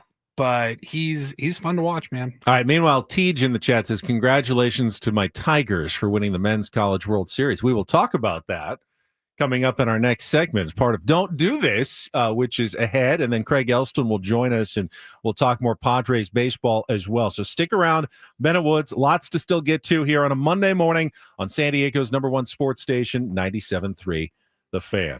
First, though, I want to tell you about SDFatLoss.com. It's summer. Summer is here, but it can be tough on our routines with travel. You go into the airport, you just look, what am I going to eat? And you grab something that's probably not great for you. You don't think you can lose weight during the summer. I'm here to tell you, you are wrong. With SDFatLoss.com, you absolutely can lose weight during the summer. How do I know? Because I lost all my weight during the summer. 2 summers ago, I lost 40 pounds in 60 days, and I have kept all that weight off. Their coaches and their strategies really help you manage all the life choices that you need to make, better choices versus worse choices. Even when you go off program, have a barbecue, you have a cheat day here or there, you can still lose a ton of weight in a very short amount of time, up to 10 to 20% of your body weight in 60 days. That's up to a pound of fat per day by following the strategies at SDFatLoss.com. Go online, get your free consultation. They'll tell you how you can lose the weight without any injections, without any hormones, and without having to buy any shakes or bars. You're just eating real food from the grocery store, from restaurants, and still losing weight during the summer. You can do it at airports, at restaurants, grocery stores. Your coach will have the solutions ready for you by going to SDFatLoss.com. And when you do, get $200 off right now, the summer special in June. They want you to lose weight this summer at SDFatLoss.com. Results may vary.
Hey players, things are about to get real here in San Diego. Introducing the all-new Jamul Casino Resort. With a 200-room hotel tower, exciting new eats and drinks, plenty of new places to play, and a luxe spa and salon. Hello, rooftop pool and deck. It's where players can play their hearts out and enjoy all the perks that come with it. It gets real this summer at the all-new Jamul Casino Resort, the players' place.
Let's get right to it. DDT is brought to you by Trust and Will. Don't leave your entire estate, house, kids, and life savings up to chance if and when you die. Set up a Trust or Will online at trustandwill.com. This is a lot more affordable than you think. Visit trustandwill.com for more info. As teased, we will start at the College World Series in Omaha, Nebraska, where LSU and Coastal Carolina ran their way right to the championship series without a loss. So they met in the best-of-3 championship. LSU won the first game on Saturday, which means they needed one more win yesterday to clinch the title, and they got it. But the game was overshadowed by something that happened in the first inning when Coastal Carolina's manager yelled out after seeing, thought the umpire missed a few calls, ball strike calls early in the first inning, yelled out, argued, hey, you missed 3 calls, you missed 3 calls. The umpire said he had warned the manager, hey, back off or, you're good, this is it. Schnall apparently didn't hear him or wasn't sure, thought he wasn't going across the line or anything, so he kept arguing a little bit and got ejected from the game. The most important game probably in Coastal Carolina history. Not probably. In the first inning. Definitely. Well, I mean, the game before was also really important, but right there, 1 of 2. That was over. That game's over. This is the most important game in their history. So he and his first base coach are gone. And it's not like in the major leagues where you got 100 coaches. Right. It's actually, it's actually like puts a team at a disadvantage to get rid of 2 coaches, including the manager the first inning. Coastal Carolina ends up losing a close game, 5-3. And I think the sports world reacted appropriately, going, an umpire cannot do that. Can't. In that situation. You just is, cannot, unless you are just getting, unless the manager has lost his mind, and has gone over the top, and you're losing control of the game. I liked what Jeff Passan said. He said there are very few combinations of words in the English language that warrant ejecting a coach from an elimination game in the Men's College World Series Finals, and yet Coastal Carolina's Kevin Schnall and first base coach Matt Schilling just got run in the first inning. Well, and you're bearing the lead here because the umpire, one of the umpires, tripped back and fell over his own feet. And then stood up and gave him the 2. Like, you just bumped me. That's a 2-game suspension. Do we have the audio? Yeah, we have some audio. This Schnall talks about this guy. that, yeah. This coach is amazing. It's emotional. There's 25,000 people there, and I vaguely hear a warning issued. As the head coach, I was assistant for 24 years, and as an assistant, you're almost treated like a second level citizen, and you can't say a word. Now, as a head coach, I think it is your right to get an explanation of why we got warned. And I'm 48 years old. I shouldn't get shooed by another grown man, right? So when I come out to ask what the warning is, a grown man shooed me. So at that point, I can now hear him say, it was a warning issued for arguing balls and strikes. And at that point, I said, because you missed 3. At that point, ejected. Wow. If that warrants an ejection, I'm the first one to stand here like a man and apologize. 2 words that define our program are own it. And what does that mean is you have to own everything that you do without blame, without defending yourself, without excuses. If you guys watch the video, there was a guy that came in extremely aggressively, tripped over Campos's foot, embarrassed in front of 25,000, immediately goes 2-game suspension and said, bumping the umpire. Immediately does that. There was no bump. He was embarrassed. I shouldn't be held accountable for a grown man's athleticism. Absolutely Okay, yeah. incredible. Incredible. Wow. Incredible. Yeah. If you watch the video of the umpire, he was not bumped. He was not bumped. Nobody pushed that dude down. Oh, again, that's one of those moments where you can't really make it about yourself, and you did. I don't know what you do. It's, we saw this weekend at Petco Park. How many times does Schild have to challenge a simple play at first base? 3 times. He won them all. He shouldn't even have to take the chance of those were not hard calls. Really, none of them. I was watching one of them with my son and go, he looked safe in real time. Or he looked out in real time, right? And it would go, how is it that we can see, not even paying that close attention on TV, the right call, and the guy who's standing right there misses it? We're down. We are 20 rows behind, a little bit of left of third base. My 7-year-old is sitting next to me. Crony at first base. Bo goes, he was safe by a mile. And I go, they called him out. And I go, they got to challenge this. Bo goes, Dad, he's safe. He's 7. He's 7 years old. Dad, he's safe. He goes, watch this. After official review, the call is overturned. And I looked at him like, he's 7. He's not 2 feet away. Like 3 times this weekend. That's egregious, guys. Egregious. Makes Holy me glad cow. they still have replay now. No doubt. Before that, you couldn't do anything the whole about thing, it.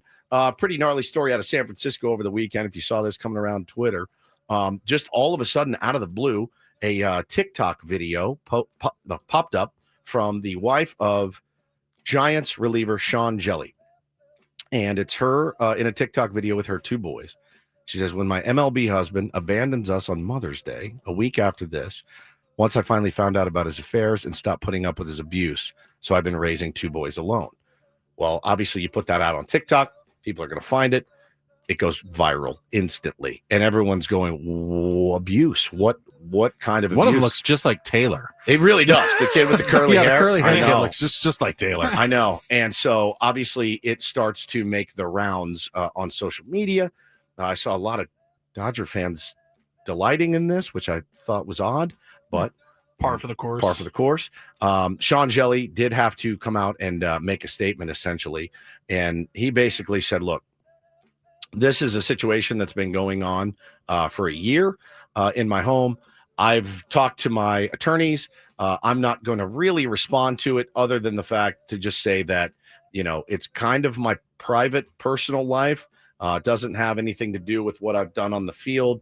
And again, after talking to my lawyers, we've had some issues, obviously, and the TikTok was taken down. I'm assuming her lawyers told her take that down.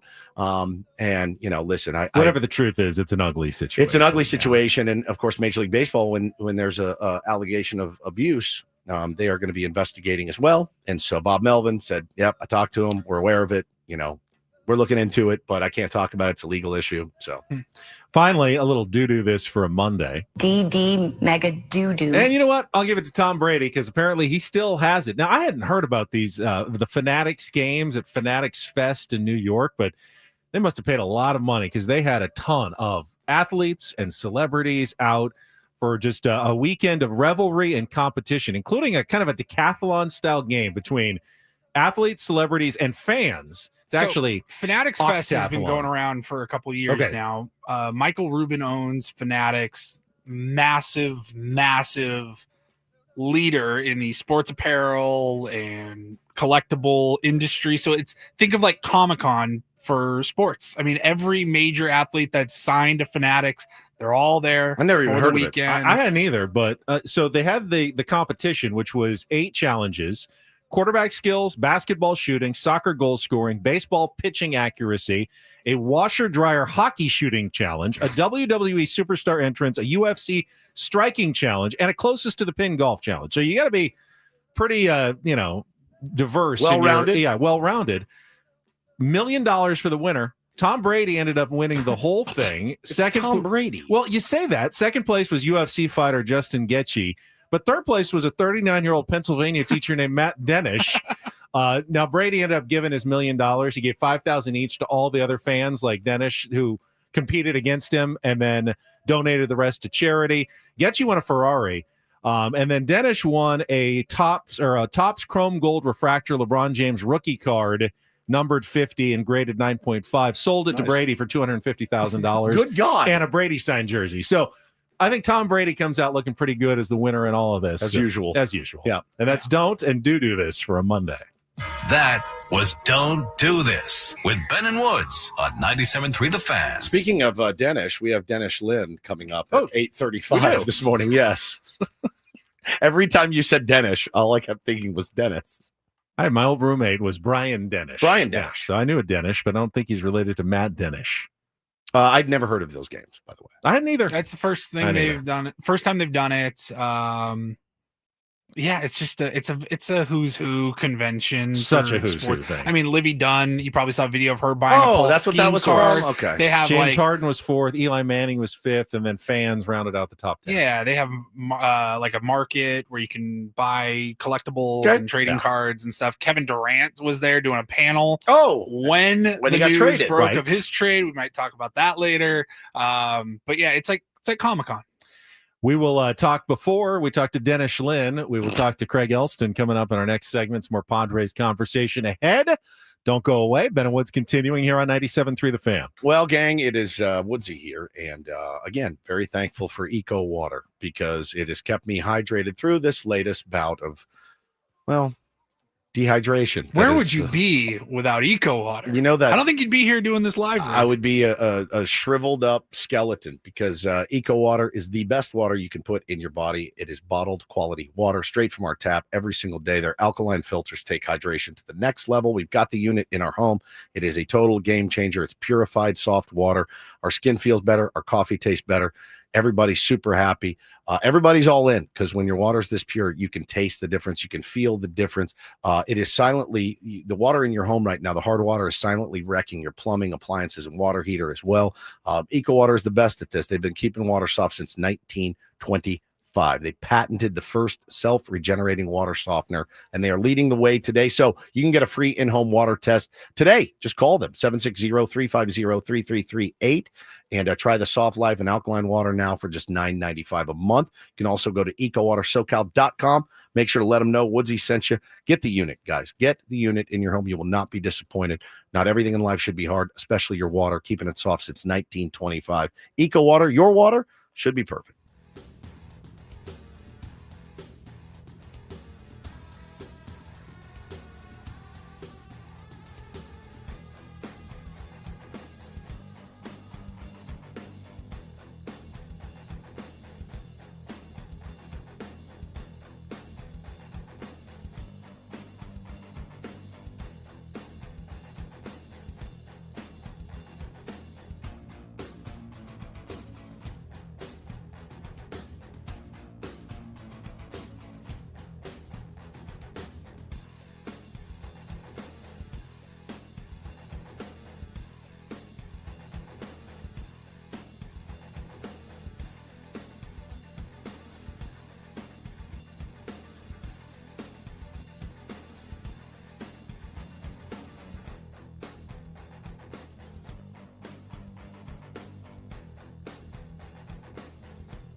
Hey players, things are about to get real here in San Diego. Introducing the all-new Jamul Casino Resort. With a 200-room hotel tower, exciting new eats and drinks, plenty of new places to play, and a luxe spa and salon. Hello, rooftop pool and deck. It's where players can play their hearts out and enjoy all the perks that come with it. It gets real this summer at the all-new Jamul Casino Resort, the players' place.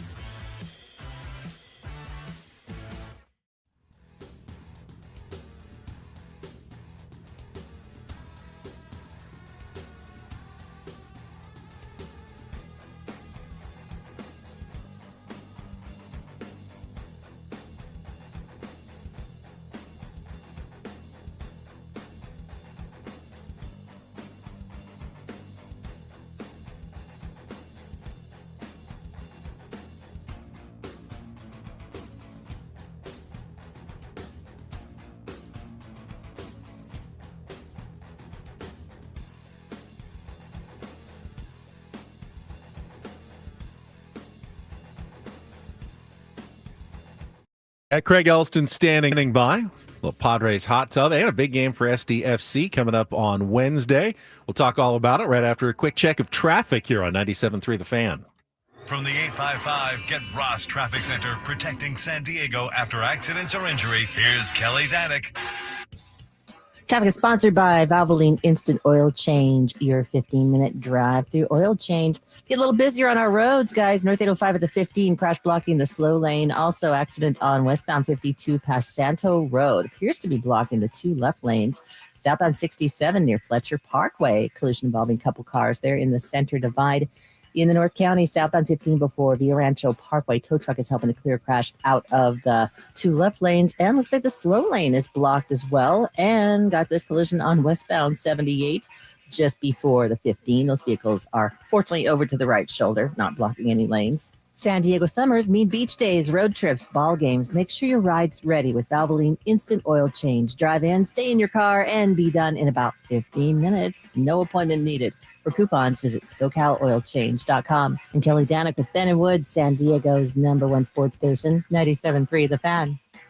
And as we welcome Craig Elston on, so he had his hot tub crew out at the game this weekend, and Woods just got very excited when he heard, Craig, that SDFC has a midweek match this week against first place Vancouver. The midweek tilt, as I called it. Yeah, Wednesday night up there, BC Place Way. It's going to be a first north of the border clash for San Diego FC, and it's a battle for first place in the Western Conference. The way everything is shaken out so far, the Chrome and Blue just 2 points behind the Whitecaps, who got the opportunity to play CONCACAF Champions League this year. Got blown out in it, but nonetheless, they're one of the very best clubs in MLS. They're owned by Steve Nash. He's changed a lot of things around. There's a lot of star power in terms of their ownership group and what they've put together in the front office. So I think it's going to be a really fun one on Wednesday night, and Thursday on our new SDFC podcast, Chromaniacs, we'll be talking all about it. What we've seen so far from San Diego FC is that they've risen to the challenge. They did it in their last match at Minnesota on the road. This might be the toughest one they've faced probably all season, right, Craig? Yes, absolutely. And Whitecaps are a team that are strong in all three phases. They're a club that's going to, at home especially, where they've only had, I believe, one result that didn't go their way the entire season. Same as San Diego FC. They've got fans that are going to bring it. As mentioned, they've been a club on a heater that's played international this year. So their fans are at a very high level, expecting a lot out of Whitecaps. But I thought Minnesota was going to be a really tough test. And of course it was. And SDFC came out on top. It's going to be fascinating to see how this one unfolds. I can't give you a prediction or anything because I've never seen these two sides. No one has, but I'm really excited to see what unfolds. Talking to our pal Craig Elston here on Ben & Woods this morning. And yeah, Craig, I was thinking about it yesterday as I was watching the game late, Padres, making a comeback. And I go, I feel pretty confident. I'm confident in this team based on the fact that it's not the Dodgers and how much more of a pleasurable watching experience it is. It was more, my blood pressure was way down over the last 3 nights. Friday after the loss, I went, oh, tough one. nice battle back. Nice home run from Manny there. Be nice to have won that game, but really wasn't sweating it Saturday. And honestly, Lugo pitched so well, but he's not going to pitch a CG. I feel pretty good about this one. So different watching certain teams play each other. It's very true. I mean, Woodsy, we know where these games are now. It's at the highest level of rivalry that exists in baseball. And I do think it compares to Yankees, Red Sox, or to any other rivalry you want to talk about that we've watched in our lifetime. That's the fever pitch that Dodger Padre is at. You know what drives me crazy? 7 games between the two teams. The Padres only win 2. And I walked away from each of the 2 Padres games more disgusted with LA yes than I was happy we won. Yes. You know? Oh, yeah. And I mean, that's just a horrible place to be. I thought they hung that kid Sauer out to dry. Yeah. I thought they ran a clown car, putting Kike out there for 2 1/3. And honestly, pulling your Stars up 5, down 5-0 is kind of a very arrogant statement from one rival to another. That like, you know what? We don't need to win this game. We don't really care. Like, we're just going to pull this because we know we can beat you and we know we're better than you. And then for them to then give Tatis a parting gift in the top of the 9th and almost break his wrist and almost come back and win the game, you know, very nice to face the Royals. In fact, every single Royals fan I saw Saturday, I was like, hey, your shirt looks great. Yes. Good luck to your team. Yes, have fun out here. Enjoy our beautiful city. Make sure you try this, try that, get the banana pudding. Yeah, man. I sat next to some Royal fans on Saturday. Couldn't have been nicer. Friendly as can be. I had a ton around me. Yeah, it's like, hey, welcome, guys. Bobby Witt, he's a hell of a player, man. I love this. You guys have a great team. It's just different. It's just different. I loved it. I loved it. It's much needed. You know, winning that series was a good lift for this team, and the way that they were able to do it, I thought yesterday especially was fantastic. Well, you know, 2 things. First off, I'm going to repeat the message from last week. It's a survival month of June. So I can't get too mad at a 3 and 4 week because that's giving a little ground. We don't want to give ground, but this isn't a month of excelling. This team isn't at full strength. Getting Merrill back was gigantic. And that leads me to the second point. I think a move that was probably a long time coming happened yesterday, and to see Schilt say that it was premeditated and that they did it for reasons made me very excited. And that's putting Merrill second, putting in between Tatis and Machado, creating our big 3, and putting a Rise cleanup, which seems counterintuitive. But I remember being on a roundtable with you guys, you know, like the week the trade was made, saying 4th or 5th is a good place for Luis Arraez because all his hits do damage. The single worst place to bat Luis Arraez is leadoff. Yep. Because his hits do nothing. And then second is okay, but he has been reaching out of the zone way too much. He hasn't been hitting like a 2-hitter. I'd much rather have him down 4, runners on. The numbers have proven it all year. He focuses in a lot more with runners on base, gets to that line drive mentality. Guys, on fly balls this year, Luis Arraez is hitting something around 0.50. It makes sense. I mean, even when you think he squares one up, you get that one brief, fleeting second. I remember the 375-foot fly out to center field. Yeah, and you go again. Oh, and then you go, oh, who am I talking about? And you see where they're playing. It's not going to do any damage. You see where they're playing him in the outfield, Craig. Like he can't get one over their head. And this is part of it. We're talking to Craig Elston, and I think it's reason for optimism. You know, Merrill comes back, looks Merrill-like in the 2-hole. Merrillish. Yeah. Over the last 2 weeks, they only had 3 runs yesterday, but the Padres have averaged about 5 runs per game. The offense has stabilized. If AJ Preller can find a bat or maybe a bat and a catcher to lengthen the lineup, and you can push Jake Cronenworth down to like 8th, I mean, all of a sudden, the Padres lineup could look really good. It just depends on what AJ ends up doing. But I'm starting to think that the offense could end up being a strength rather than a weakness. Absolutely, but it's this waiting game, you know, and I've talked about this on Padres Hot Tub a lot because every time there's a loss, there's that, why don't we make a trade? We've got to make a trade. We need a left fielder. We need a catcher. We're losing ground, you know, and I do think it's fair to say that right now, the Padres roster, top to bottom, is not as good as LA. And San Francisco has just made a big move to upgrade, you know. So you need to do it. But the history of AJ has taught us the worst thing he can do is make a bad deal. Yeah. The ones where he reaches are the ones where he makes mistakes that have years-long impact. Who's a reach for you? Who's a reach? Like an absolute reach that man, that feels like an overpay. I mean, historically, Nola and Clevenger are the two I would say. That he was going for it in 2020, and all of a sudden a lot of assets like Munoz, Josh Naylor, at all, out the door that you needed Adam in Frazier, 2021, 2022. Yeah, Adam Frazier, an absolute reach. And listen, we paid the sky for Soto, but that's because he was a generational talent. So I'm never going to complain about that one. We're just going to watch the result of it in the outfield the next 3 days. Yeah, we are. But so I don't mind him waiting for the right deal. I don't mind him looking for the deal that works maybe now and in the future, but the clock is ticking, and he knows as well as we know that every day games are being played on the margin, and one of those margins could be costly in September. Craig, before you go, I don't know if you heard my announcement on Friday, personal decision, but one of the things that Craig and I originally bonded over when we first met was that we were both Lakers fans.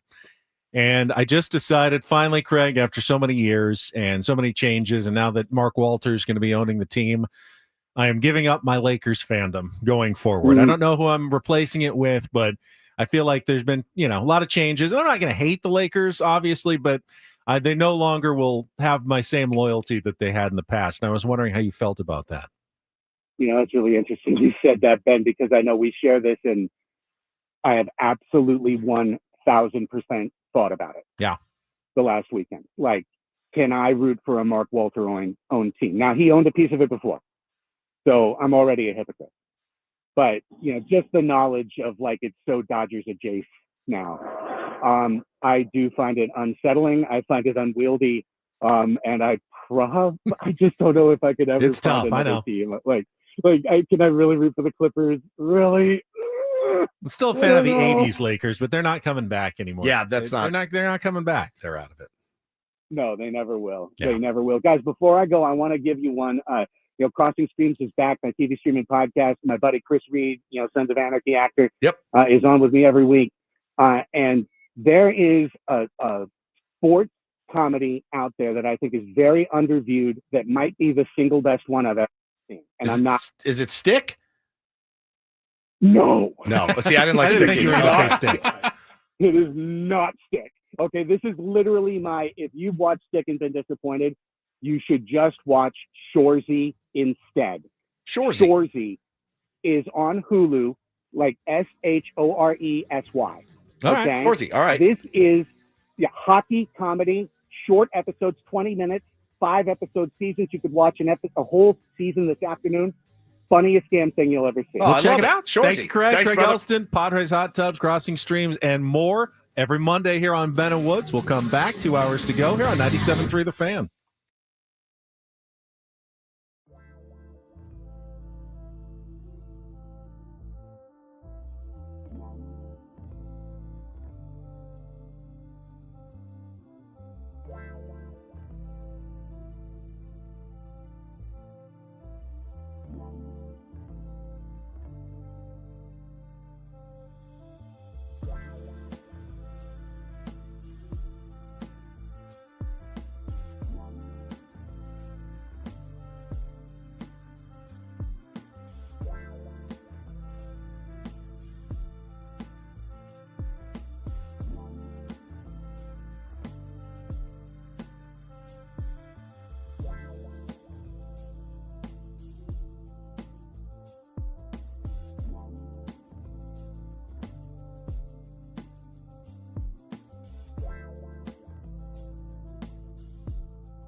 All right, my friends, we are halfway home on a Monday, Victory Monday, here on Ben and Woods 97.3. The Fan. Hope you all had a great weekend. Mine was certainly interesting. If you missed it, go back and listen at 6.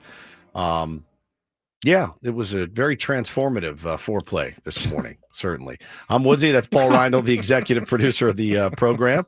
And to my left is Ben Higgins, your friendly neighborhood sports anchor. I did have a nice weekend. Did not end up in the hospital like you did. Yeah. But I had a nice weekend. I played in our member tournament at Goat Hill Park. Okay. With Jack Collier. Oh, Jack Collier is the guy that has mopped the floor with you every time you've played him. You know, if you can't beat him, join him. Join him. And I did, and Jack was great. We qualified. We finished second in our flight and advanced to the big championship at the end, the horse race. And I must say, this is so you guys do fantasy camp every year, and you get that chance to kind of vicariously.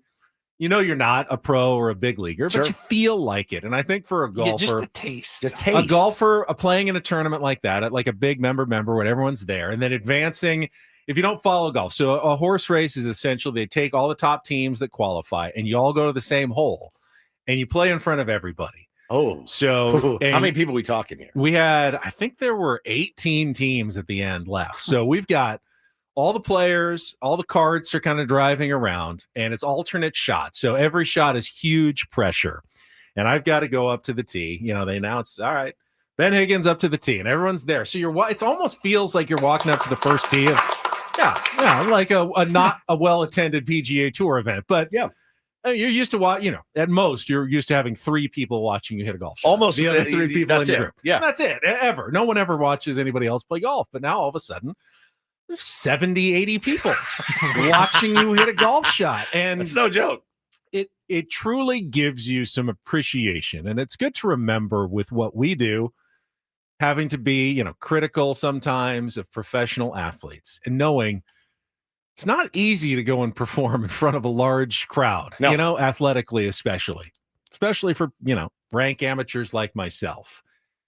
I thought I got up. I actually made good contact. I was worried, the thoughts go through your head. What if I top one right off, hit a ground ball, shank one into the trees, hit someone with the ball because there's a lot of people around. You get those bad thoughts that are in your head. And I actually did. I hit one well off the tee. It's the first hole, if you remember, you kind of have to cut it. I hit it too straight, and it ended up just off the fairway in the left. And I put Jack kind of near a small tree, and he tried to punch it out, and he did. He got it up kind of near the green, but I then had to chip it over like a bunker on the third shot with another. Everyone's now surrounding me, and it's one of those tense, little. Oh, I got to pop this up in the air. I made contact. I landed on the green, but I hit it too hard and it rolled off the edge, and we made bogey and were eliminated on the first hole, which was disappointing. But man, your heart gets going, when you have to perform something in front of an audience. It's not easy. And I don't consider this. I know we have an audience and all the tier ones are there, but this is what we do, and I'm comfortable. Maybe that's what it feels like when you're a baseball player or a golfer. It's simply what you do, so you don't get that nerves. But boy, I certainly had them. That adrenaline was pumping through my veins and going, please don't mess this up. Don't embarrass yourself. Don't embarrass yourself. Like Wyatt says in the chat, that's why closers are a different breed. No question. Yeah. It takes the mental fortitude. Is that not the worst? I mean, knowing if you do your job, it's in my hands. But if you do your job, everyone goes, yeah, you're supposed to. But on the days that you don't, you're just the GOAT. It's really hard. You have to be so good for so long, like Trevor or Mariano Rivera, before you really get your accolades as a closer. No doubt. Otherwise, you're just doing what, of course, you're supposed to do. I mean, you think about guys like Craig Kimbrell. You think about guys like Kenley Jansen. We've seen some really good closers since we've been kids, honestly, like hundreds of them. Great, like guys you consider good. But when you think of Kenley Jansen, I don't know how many saves he has. I know it's a buttload, but in my mind, I'm like, I remember him blowing a bunch. Craig Kimbrell, I'm like, yeah, he had a good run, but I remember him blowing a bunch. To really stand out to those next level guys, the Trevors, the Marianos, man, I mean, you have to put together such a resume to do it. Good God. Kenley Jansen, 462 saves. 38 Ls. Yeah. So figure most of those are blown saves. Yep. crazy. It's a great career. Jeez. It It's really a great career. career. But I think of Kenley Jansen, I'm like, he doesn't scare me too much, right? I mean, right? I think that's just the Did the way. Padres get him earlier this season? Yeah, that's just like the way you feel, right? But you're like, ooh, Hoffy and That's a and lot Rivera. of saves. I didn't realize he was that far up. Yeah, man. I mean, it's pretty nuts. That's one of the weirdest. Think about a field goal kicker too. Oh my God. I wouldn't wish it on anyone. If my kid came to me and said, "Dad, I want to play football," your natural inclination is 4th all time. Yeah, your natural inclination is, "Oh, cool, go be a kicker." I would never want to watch my kids kick field goals ever. Never. It'd be the worst, most excruciating experience of my life to watch my kid miss a 37-yarder to win a game, and for them too. But yeah, man, it's nuts. We had our first flag football game on Friday. Bo's playing flag for the summer. You want to talk about? I'm the defensive coordinator. I know nothing. But my 3-4-4-3. Our coach Billy's like, "You're doing defense. I need somebody that can yell." And I go, "Oh, that I can do. All right, boys, today we're doing nickel. I can do that. I can yell." And we took an early lead, and then they caught up. And then my defense in the second half came back. Two big interceptions by my man Luca, and ran the last one back for a pick six. So we won the game. We are the TCU Horned Frogs is our team, and we played the Baylor Bears. Big old school Southwest. Big 12 names. Yeah, Big 12 here. Okay. Big 12 action. But I'm telling you, my heart on the field, when the defense needed to stop to win the game, I could hear my heart beating out of my chest. I'm like, what is going on right now? It was crazy. It was crazy. But we ended up getting the dub. Bo got to play quarterback the whole third quarter. It was awesome. He missed a handoff, and he wanted to die. He walked off in tears. I'm like, buddy, you're fine. It's tough because we're yelling numbers at the kids. If you've ever coached flag football, so they have their little wristbands and they've got their numbers and they know. You actually have the wristbands with the plays? Yeah, so that it's easy. Like, hey, Ben, you're green. Paulie, you're orange, and I'm red. So we call play number 1. You look down. Okay, I run a fly or I run a hook. But we're out there yelling numbers at them. The ref is on the sideline counting down the number of seconds. So he's going 10, 5, and the kids they're 7. They're looking and they're like, that's like the play clock. Yes. Somebody's you don't have a scoreboard. They keep looking at their wrist. And he's like 3, 2. And do you get a lot of delay game penalties? The kids are panicked, and you see them like panicking as he's going 10, 10. And it is. And then you're worried they're going to look at their play card like 10. What's 10? We don't have 10 plays. It's so wheels off, this flag football, bro. It is so wheels off. But it was awesome, dude. It was so fun to watch them play. And they're getting good, man. They're getting good. We got practice. We got a doubleheader this week. I'm like, holy cow. But yeah, man, it was a fun weekend. All right, Paulie, you do anything this weekend of note? I did. Yesterday, I built, and by built, I mean I assembled, I put together a new desk. Proud of you. And got rid of the old one, which was sturdy, heavy wood desk.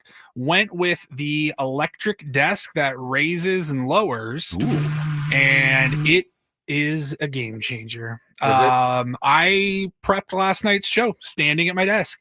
Standing is such a better way to get job done.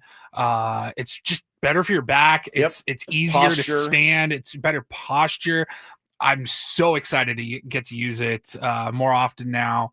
I wish we had standing desks here at the radio station. I would stand the whole 4 hours if I could. We're the only studio in the building that has the sit-down board. And they don't believe them here in Odyssey, standing up. Yeah, well, except for every other one. It's very strange. Now, the guy that we replaced here, I wondered, because he always says they built that studio for me. Mm-hmm. So I wonder how involved in the specs of the studio he was. Now, he wasn't here long at all. He was here for about 3 weeks. My mic doesn't go. I had them change my mic when I had some back issues that I can stand, but like my computer is now too far down for me to actually see it. So now and just talk like this. If I'm hunched over, you don't want to be. That's not over. great. Get your heads right on a Monday, and I can go wide. Yeah, you get the wide stance. That's going. better. Yeah. But now everyone's looking right at my junk. No, did it follow me up? Yeah, follow you up. You're all good. Right. Yeah. Maybe we could stand a little bit. Do a little more standing. Probably be good for all of our health. Now, I asked the engineers if it's possible. Could we potentially move this studio to one of the other vacant ones? And they said, no, not going to happen. So we're here. They say sitting is the new smoking. Yeah, I've heard that too. Yep. And I worry because I do sit a lot during the day. Imagine sitting a lot and having smoked for many years. That's how I feel. So now thing's apparently, great, dude. It's got little buttons on the side. You can preset different heights if you want to stand, sit, whatever. I was a little nervous when you buy something like that online. You have no idea what you're going to get. The reviews are all good. I was even more nervous when I was like, it took me about 40 minutes to put together. It was not very hard to assemble, and got it all plugged in, hooked up, and it works, and it's fantastic. Now I'm getting a lot of grief for a picture that appeared on Instagram over the weekend. Did you guys see this? Picture on Took Instagram a picture. over the Our friend weekend. Abby and her husband. Scott and Abby. I saw it. Why did you get grief for that one? Maybe I was distracted knowing, hey, I know those people. Look at it again if you get the chance. It's on my Instagram feed, and you may notice something on there. Well, if there's a story, I can't see it anymore. Oh, is it gone? I've already seen it once. It's so hard Well, to it go disappears back and after. find If it was within 24 hours, it's gone. All right. What? Because I remember the picture, but I don't remember what you got grief about. Well, people in the chat are saying we all saw what you were smuggling in your pants on Saturday. I believe it was an optical illusion. It did look like I had stuffed a sausage, zucchini down the side of my leg. I mean, to the likes of which I went, oh, all right. Well, I was feeling pretty good that day, but you didn't see that. You didn't. It didn't. I didn't. I probably not focused down there. Says So I was tagged in Discord. The weirdest part was that I had multiple men in my chat saying, whoa, what's that about? Multiple, like probably a dozen. Well, here. Oh, I see it. Okay, here's the picture. Yeah. Jesus. Oh yeah. Hey, okay, yeah. Look at that. But it's not. It's more side to side than up and down. It's kind of a. I can hold it up to the chat. Little. There you go. No, not quite. No, didn't work. Yeah. Well, I mean, you know, a little too hard to see. It's not. It was too hard to see, Paulie. Oh God. I didn't notice that. I didn't take the picture. I didn't post it originally, so I did not have any pleated. No, Cross pleated. No, I didn't. I didn't have anything. I was not carrying like a big salami home with me from, the market. It was very weird. Interesting how the start of each of the halves of our show is eventually devolved to below Woods' waist every single time. It's true. The weirder part was a dozen men commenting on it in my DMs. A dozen. Whoa! All right, that's why they call you Woodsy. That is weird. It's very, very weird. If I saw it, I wouldn't have thought to comment on that. Well. You're looking at me funny. I'm not. They brought it up. Not. Well, I think guys do have maybe a self-consciousness about it. Like, hey, if I saw that, I'd be pretty self-conscious too, if I were you or anybody else. I mean, seeing that picture, that's not even really that realistic. Honestly. Speak for yourself. I'm not going to do one thing to dissuade your notion of that. Anybody that commented, okay? Not one thing. Just talking the angle just seemed a little off. Well, it doesn't always do what it's supposed to do. I mean, at the very least, it would have been extremely uncomfortable for you. Like, you may need to go get checked out by another doctor. It is tough. It is tough to get through the day sometimes. All right, coming up in the second half of Ben and Woods. Hi, here. Nurse Mia. I'm back. Hi, yes, I'm here. Oh, my back's killing me. I know you know why now. Coming up here in the second half of Ben and Woods, we'll have our Linsider, Dennis Lynn from The Athletic, joining us at the bottom of the hour as we go back to the Padres weekend. We really didn't talk much about Friday's game at all in the first half of the program, other than we mentioned Paulie getting to marvel at Bobby Witt Jr.'s home run off Nick Pivetta in the first inning. The 3-run shot, though, was the big difference. Jonathan India in the top of the 5th inning, who turned into the greatest hitter in the world that night. My God. And Jonathan Pivetta, India game. Pivetta, the knock when we acquired him, and we really hadn't seen it much in the first, half of the season, was going to give some big home runs. And that was a game where obviously giving up a couple of big home runs hurt him. Just letting his curveball hang a little bit too much in a couple of instances with runners on base, especially against India. That was the big difference. Knocked out after 4 2/3 innings, 4 earned runs. Padres rallied back in that game. Remember, they came back to tie it at 4, and you thought probably felt pretty good at that point, like you did yesterday, really did. that the Padres were going to come back and win it. But unfortunately, Kansas City scored twice off Jason Adam in the top of the 8th inning. And even though Manny Machado hit a solo home run in the bottom of the 9th, it was not enough as the Padres dropped a 6-5 decision. But they were close to taking all 3 games in that series. And here we are now, and we can talk more about the Nationals coming to town in a little bit. But 23 games into the stretch of 26 games in 27 days. The Padres win this series, take 2 out of 3. They will go 13-13 in those games. Not great, but certainly didn't hurt yourself. The definition of weathering the storm. That is the we are treading water. So, they've done what we kind of asked of them, or at least have come close to doing it. I guess we have to wait and see what happens over the next 3 days. And it's not like, automatically the schedule becomes easy, but they got 2 off days in quick succession coming up, chance to reset the bullpen. And, they did kind of weather the storm a bit going forward in a tough part of the season without Michael King, without Yu Darvish. They've kind of weathered the storm. Now, they've lost their spot in the playoffs. Right now, Milwaukee is holding the 3rd playoff spot, but crazy. Only by half a game. So they're still absolutely in the thick of things after this tough stretch, are close to the end of this tough stretch, which is important. Martine says starting to look like 2023. I disagree too. They get swept in 23 in that series, period. I believe they were swept by the Royals in 2023. I believe I was there, and I believe they were swept at home by the Royals, if I'm not mistaken. Could have been the Angels. 2023, they would have played them here. You went in 2022, yeah, here. I think. Yeah. Here. Oh, you went to that series. Yeah, it's not the one you went to Kansas City. No, the one here. If I'm not mistaken. No, I feel like they lose all of those games this weekend, period, in 2023. Yeah. Maybe not the second one, but they will definitely lose the series. Yep. All right. We need a contestant for Take on Woods, first game of the week. We still have a great grand prize this month of a getaway to Resorts World Las Vegas, spa passes, and pool dining credits. If you'd like to play our musical trivia game, call now, 833-288-0973, 833-288-0973. Our game is coming up, and then Dennis Lynn at the bottom of the hour as Ben and Woods continues here on San Diego's #1 sports station, 97.3 The Fan. First, though, if you're just getting up, getting ready for work, thinking about grabbing a coffee on your way to work, can I recommend Better Buzz? Try the Summer Flings menu that is at every Better Buzz location in San Diego right now. They've amped up their best drink ever with the coconut best drink ever, topped with coconut cold cream and toasted coconut flakes. You can also try some of the new food items like the Blue Crush Acai Bowl. Love the yogurt that we got last week, too, when Better Buzz came in. I've had the horchata latte. Paulie had that one last week. That was really, really good. Delicious. Very delicious. Yeah, a lot of great options. The coffee is really on point at Better Buzz. Check out the whole menu. You can go online to betterbuzzcoffee.com.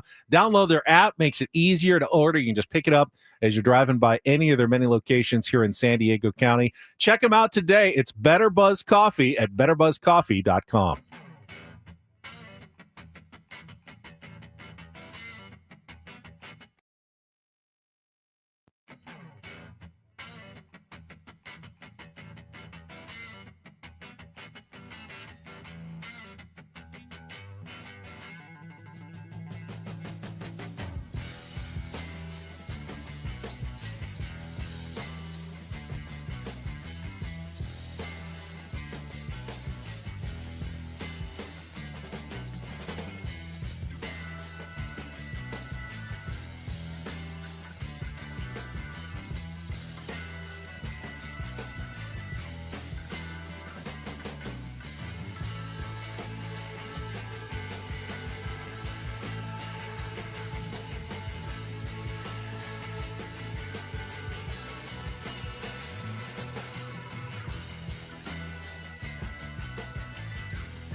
Hey players, things are about to get real here in San Diego.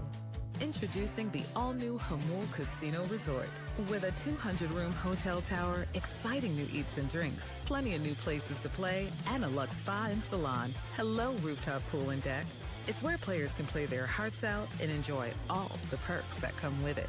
It gets real this summer at the all-new Jamul Casino Resort, the players' place.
Actually have a special surprise in store for today's contestant on Take on Woods. In addition to our normal chance to qualify for a trip to Las Vegas. But I'll save that for the end.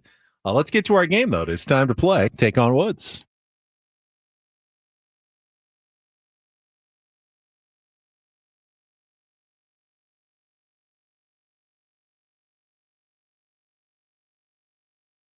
Take on Woods brought to you by Bay Alarm, security and fire alarms for every business. We got you, but who will it be that's going to get that special surprise? Oh, I hate we have full phone lines. Let's go. How about line 5? 5. All right. Caller, who's this? This is Brian. Brian, would you like to play Take on Woods and get a special surprise as well? Absolutely. All right, let's do it. You'll have 60 seconds to answer 5 musical trivia challenges, going head-to-head against Woods. If you beat or tie him, you will qualify for our grand prize drawing 2-night stay at Resorts World Las Vegas, 2 spa passes, and food and beverage credits at any of their 5 elevated pools right there on the Strip. Again, the Awana Spa, Poly-approved, one of the largest co-ed spa facilities in Las Vegas. To book your summer stay, visit rwlasvegas.com. First, the game, though.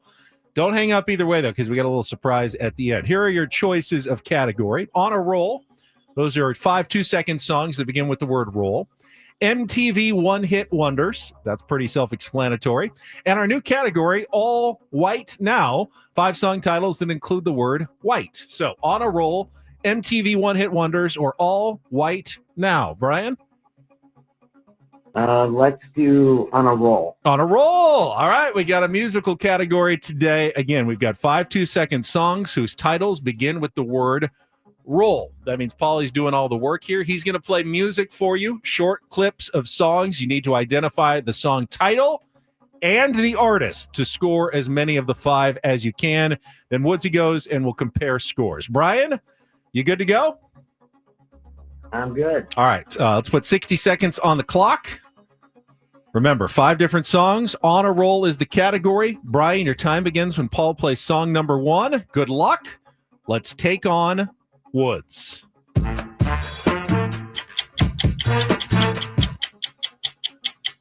Pass. Song number 2. There's a fire starting in my heart. Rolling in the Deep, Adele. Correct. Song number 3. Roll with it, Steve Winwood. Correct. Song number 4. Look around your world, pretty baby. Pass. Song number 5. As soon as you are able. REO Speedwagon. Correct. Trying to sing it. Pass. Go back to song number 1.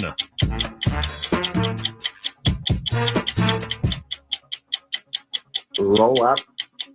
Wiz Khalifa. No, it's not. Song number 4. Look around your world. Oh, we got 2.5. You got Rolling in the Deep, Adele, and Roll With It by Steve Winwood. That was Roll With the Changes by REO Speedwagon. The other 2, Roll Out, Ludacris, and Roll to Me by Del Amitri. I wonder how Woods is going to do. But stay on the line, Brian, because you got a surprise at the end either way. All right, Woods, we got an all 2-second song category, but you don't know what the category is. Brian's score is locked in. Let's put 60 seconds back on the clock. Your time begins when Paul plays the music. Good luck, Woods. Let's take on Brian. Pass. Song number 2. There's a fire. Rolling in the Deep by Adele. Correct. Song number 3. Roll With It by Steve Winwood. Correct. Song number 4. Look around your world, pretty baby. Sister Hazel. No. Crap. Song number 5. As soon as you are able. REO Speedwagon. Time for Me to Fly? Incorrect. Ooh. Song number 1. God. Big one now.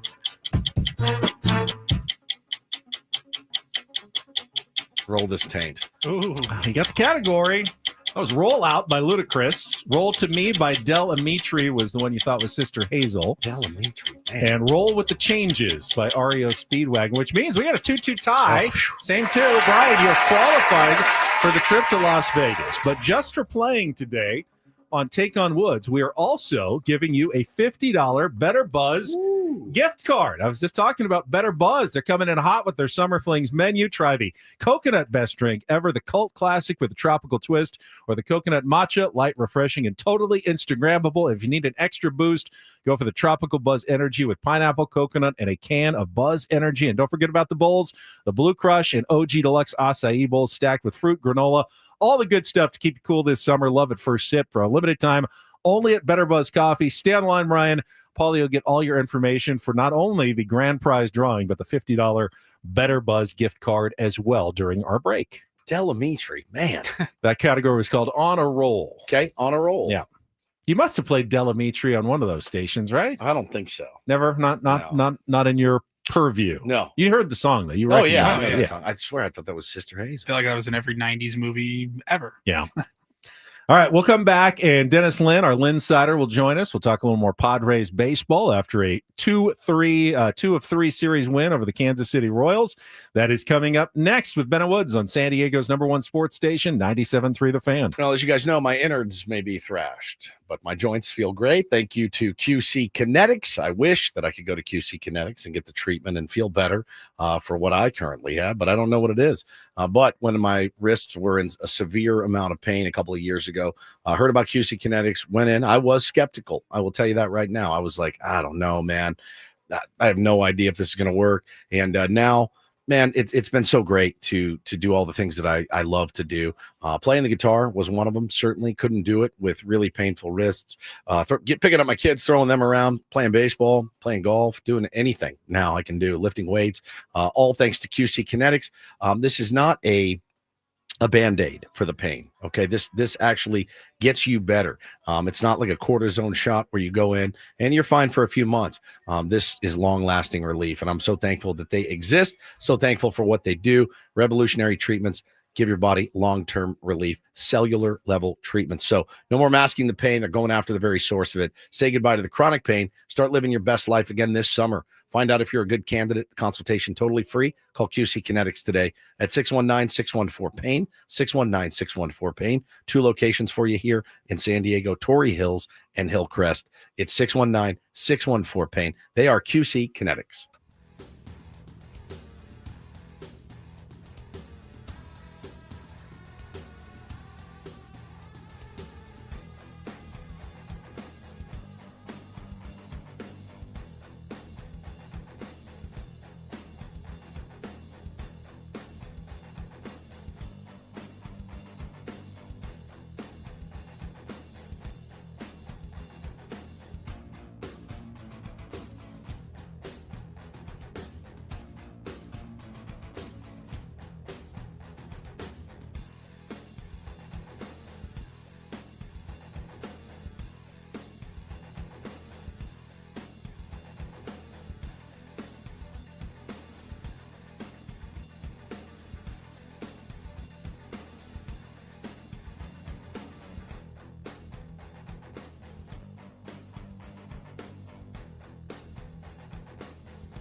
Hey players, things are about to get real here in San Diego.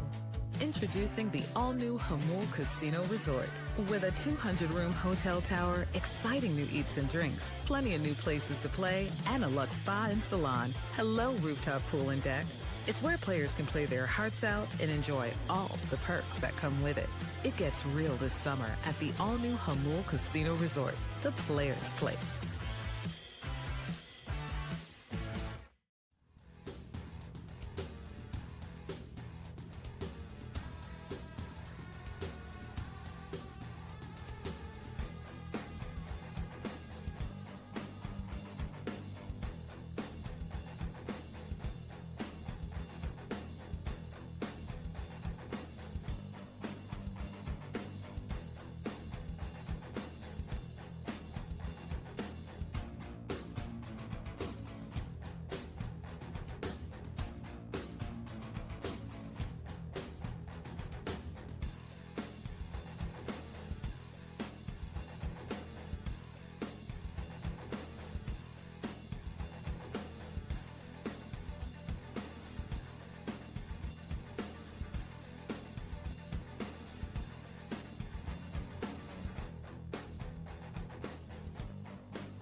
Was Mike Schilt actually right about Xander Bogaerts? We will talk to Dennis Lin from The Athletic about Xander's recent surge in production and more. He is standing by, and we will get to Dennis right after a check of traffic here on 97.3 The Fan.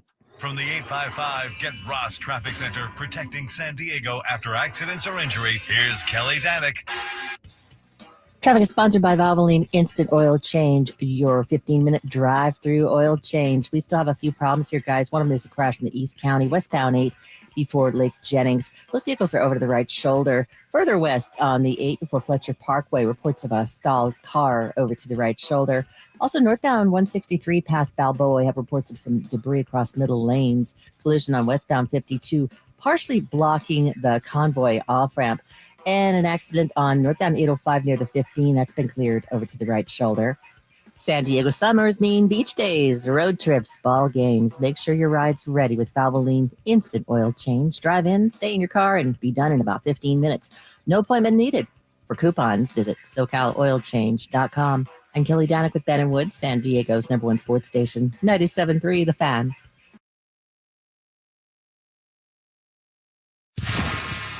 Happy Monday, Padres fans. It's time to discuss the weekend that was for the Padres with our Ben & Woods Linsider, Dennis Lin from The Athletic.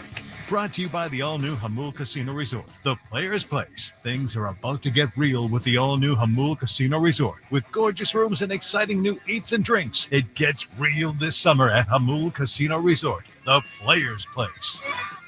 All right. Well, we had Dennis Lin for a second, then he just we lost him? Disappeared. Oh. We lost him. So we got the intro. Everything's been played. We're ready to talk to Dennis Lin from The Athletic.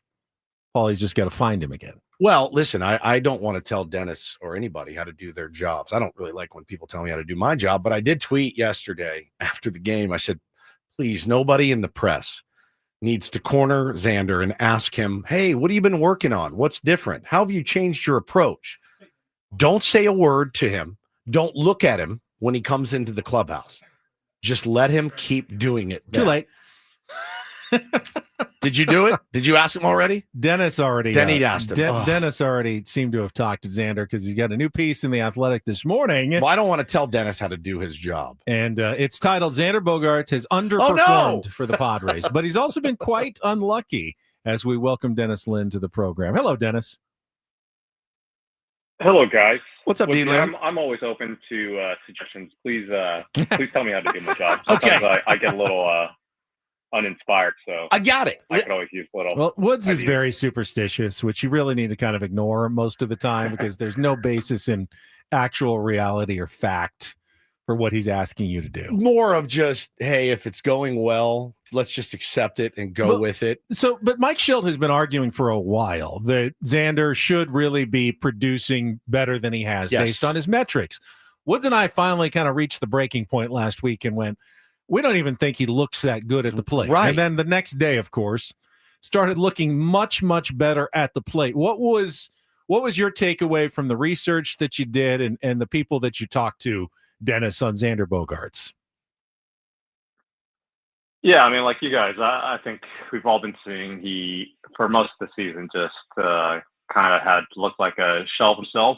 And I mean, this goes back a ways. Obviously, we saw first couple of years in San Diego were pretty underwhelming for Xander as well. But after, like hearing Mike make this point multiple times, you look it up on just his Baseball Savant page, Xander's page, that is. Yeah, he's been pretty unlucky this year. And it hasn't been like this, all the last 3 years, but this year in particular, his batting average is way lower than what it theoretically should be based on just the quality of contact and, how hard he's hitting the ball and how often he's hitting line drives.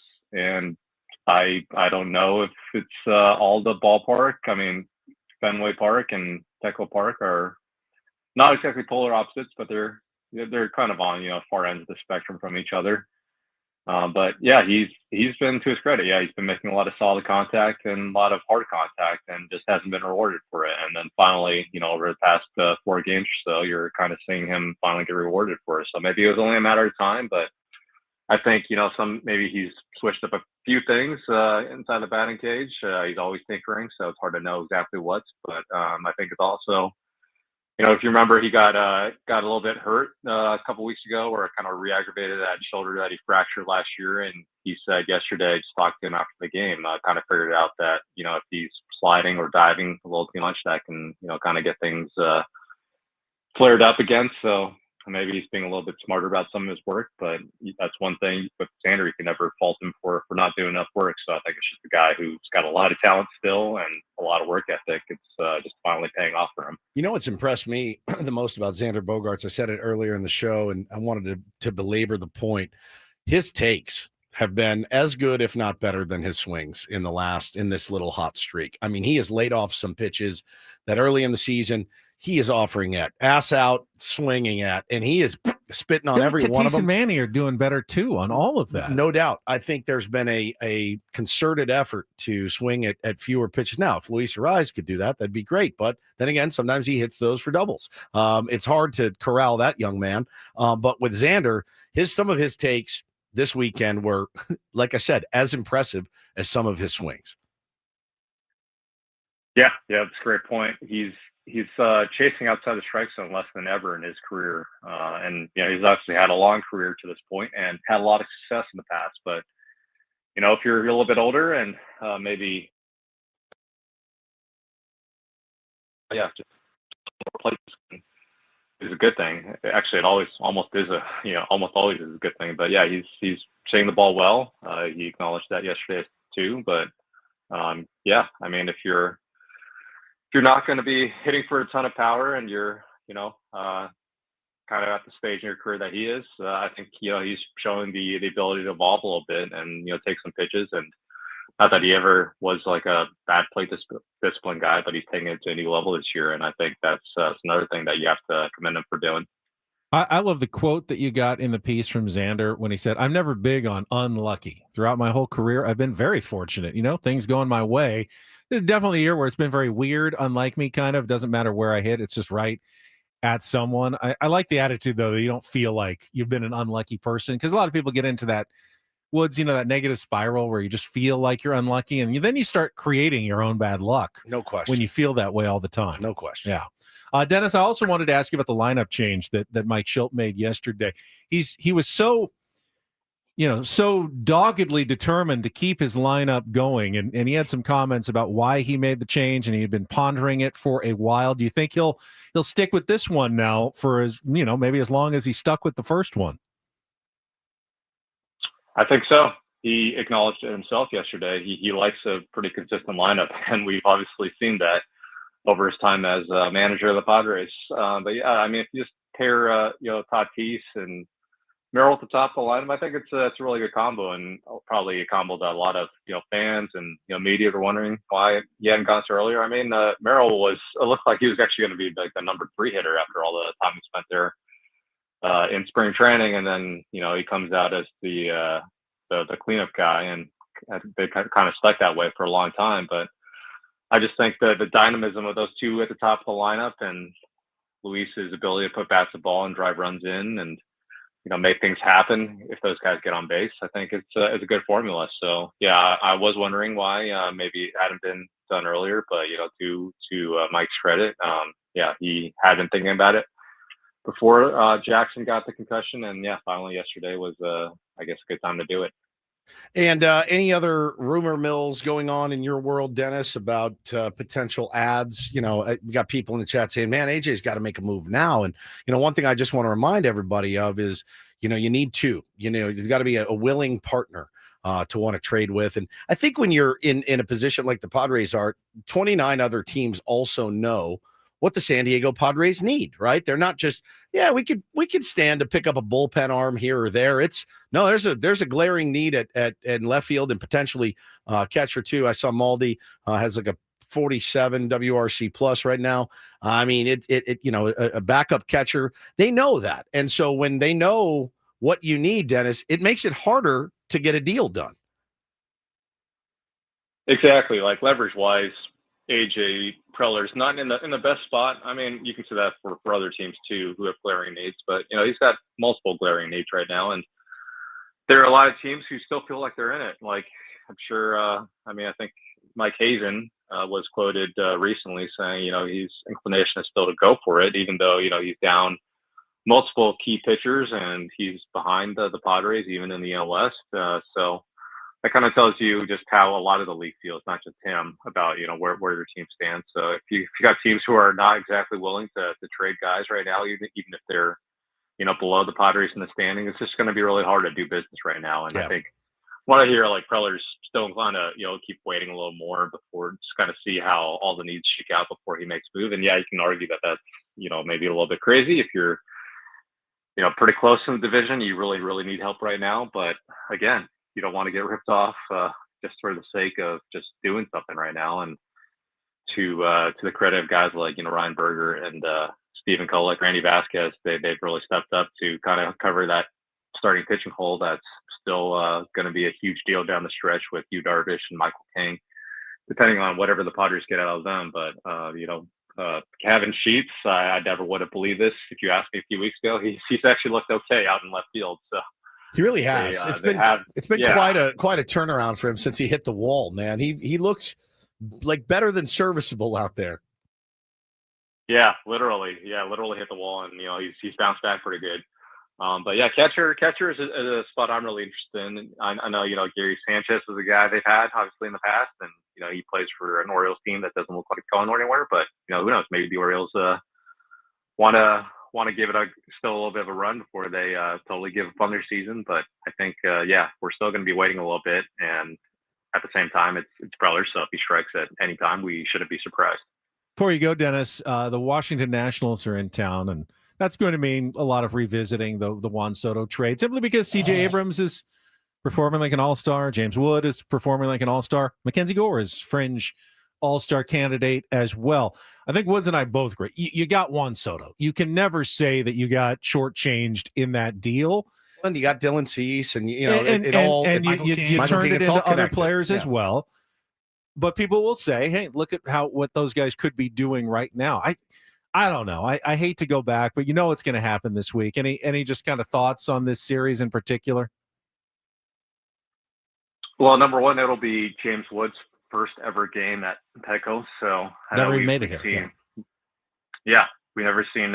We've seen Mackenzie and we see CJ come back and play at Petco, but we haven't seen James Wood. And right now, obviously, the Padres, maybe their most glaring deficiency is just the lack of power on offense, and he's got maybe some of the easiest opposite field pop we've ever seen. And Jackson Merrill can tell you all about that, having played travel ball with him since they were 14, and he's a tough one for the Padres to let get away. But yeah, I understand your point. At the same time, they were going for it. They thought Fernando Tatis was coming back that year in 2022, and you get Juan Soto, but I do think it's going to be one that stings for a very long time, because if you had not traded those guys, and maybe you wouldn't have Dylan Cease, but you would have a lot more flexibility payroll wise and just asset wise to potentially allocate to other players. Who knows who you could have gotten with that money that you had freed up if you had kept those guys. But yeah, it's something that Preller's always going to do. He's going to go for it,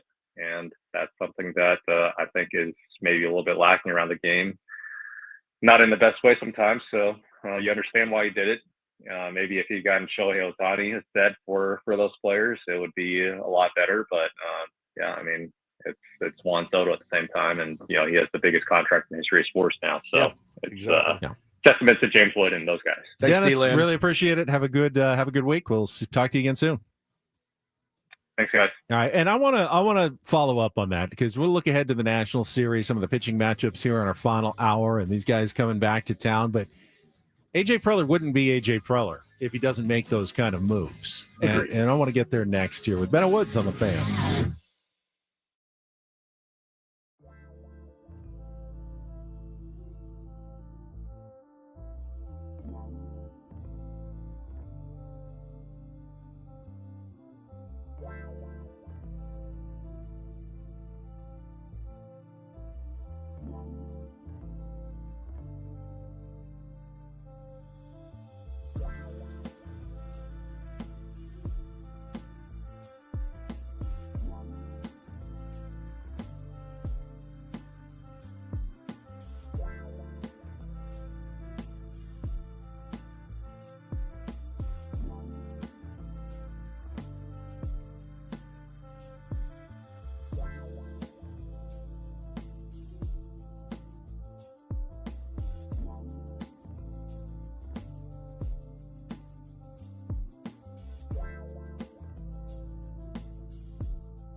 Have the Padres survived the onslaught and emerged safely on the other side? Only time will tell. Welcome back. Final hour with Ben and Woods here on 97.3 The Fan. I can tell you, as I mentioned earlier, Padres are now 11-12 in their stretch of 26 games in 27 days with 3 remaining. So a series win over the Washington Nationals, and they could get to 13-13, a sweep, and they'd actually end up above water at 14-12 over that long stretch with just 1 day off. But I think even more importantly, Woods, and I mentioned this about a week and a half ago, and I said once they're done with the Dodgers, the schedule does lighten up a little bit. I mean, they still have tough games. They got all their games against the Mets. Phillies coming up. You got the Phillies. They got the Dodgers. But from this point forward, the Padres have the 25th most difficult schedule in Major League Baseball. So put another way, they have the 6th easiest schedule remaining in Major League Baseball, which should bode well in terms of, competing to get a playoff spot. You're 7 games above 500. You're probably going to have to get somewhere around 90 wins again to get to the postseason in the National League. Is the advantage of having an easier remaining schedule going to help propel the Padres to the playoffs? Now, the Giants, they are also in the 5 easiest schedules in baseball. The Dodgers have the second easiest schedule, tied with the Houston for number 1, actually. But, Milwaukee has they're middle of the road, 15th toughest. So, they're a little bit tougher. St. Louis is at 21st. I mean, you're not exactly, facing a huge gauntlet, but you have gotten through a lot of your tough games, especially your American League opponents. You played half your games against the Giants without Rafi Devers. You played half your games against the Dodgers already. Still have half your games against the Rockies left. None of these things are obviously guaranteed wins, as these next 3 are not either. But a home series against the Washington Nationals, who are 32-46. With a minus 73 run differential. That's the same as the Chicago White Sox. They are not a good baseball team. They recently had an 11-game losing streak. They have pulled out of that. They did hit a bunch of home runs over the weekend. Yep. So, you can't take them lightly. Obviously, these are important games. But now with the Padres looking at a day off on Thursday, another one early next week, chance to reset your bullpen. You've had a couple other pitchers like Randy Vasquez and Dylan Cease go deeper into the games. You're setting yourself up in a better spot as you hit, I think the midpoint of the season is coming up. Padres need 4 more games, and they will be halfway through the season. Okay. So you're setting yourself up well, hopefully, for the second half of the baseball season, which is when Mike Schilt teams traditionally thrive in the second half of the baseball season. Well, in the second half of the baseball season, the team is probably going to look different. Okay. It's probably going to look different. AJ Preller, this is not going to be the team that you see in August. It's just not. There's going to be additions. There's going to be subtractions. Don't know who's going to go. Don't know where they're going to go. And don't know who's going to come in. So it's a big couple of weeks here for the Padres and AJ Preller. But it really boils down to, for me, I realize it's going to be a whole 3 days of rehashing the Juan Soto trade. I realize that. It's annoying. I get it, but I also get it's part of the gig. I can't change it. No one can. So it's kind of pointless to do it for me. It always has been, the revisiting of what could have been or what might be. You cannot change it. That trade is done. It's been rubber stamped. It's such a weird game to play. It is such a weird game. You're like, okay, they don't make that trade at all. Then what does 2023 look like? Right. Like, what does 2024 look like? I don't think we're in the same position we are now. I don't know. Nobody knows. And it just seems like such a pointless exercise to me. For me, I'm glad that the Padres have a general manager that is proactively trying to win games in the here and now. Yes. And a general manager who doesn't pull off the Juan Soto trade is a different guy entirely. No question. He's a guy who passively waits for his minor leaguers to come up and, hopefully gain experience over a couple of painful years. Mike Elias. And then maybe there's a pot of gold at the end of that rainbow, and maybe there's not. Yeah. Most of the time there's not. Yeah. Honestly, for teams that go that route, they go the draft and develop and don't ever trade away any of your prospects route. We saw that for a while, here in San Diego. Didn't work out very well. So now we have a GM. When it doesn't work out well, that means you end up selling low. Right. Well, right. And now we have a GM who sells early, but when he feels like his minor leaguers have a lot of value, Of course, some of them are going to. I mean, if you're doing your job well, of course, some of them are going to go on and be productive Major League Baseball players. Otherwise, you wouldn't have any capital to begin with. If every single player that AJ Preller traded turned out to be a dud, there would not be teams lining up to trade with AJ Preller. They trade with him because they know he's good at drafting. And they can get some good players. He's got talent, and, it feels like it's worth it to send some of their good players back to San Diego. You can't fleece every single GM every single time. No, nobody can. Nobody's done it. But, what it boils down to for me is this is a big series because this is one of those series that you should win. You're a better team than they are, and you have to go out and you have to prove it the next 3 days. And, can they do it? Yeah, they can. They absolutely can. James Wood could go 11 for 12 with 6 home runs. I mean, he's got the capability of doing that, and that will sting. There's no question. But if you win those games, I really don't care at the end of the day. I don't care what he does. I don't care what CJ Abrams does. Will we see Gore this series or no? Yeah, should see him on Wednesday in the series finale. Nothing I think is totally official, but here's what I've got for pitching matchups. Tonight, Mitchell Parker against Stephen Kolek. Tomorrow, Trevor Williams against Ryan Bergert. Local boy. And then Mackenzie Gore against Nick Pivetta in the day game on Wednesday to wrap up the series and get to an off day before the Padres go on another tough road trip. I mean, it's not like they're all easy games the rest of the way. Going to Cincinnati and Philly, 2 playoff contenders. Philly's now in first place after taking 2 of 3 over the weekend against the Mets.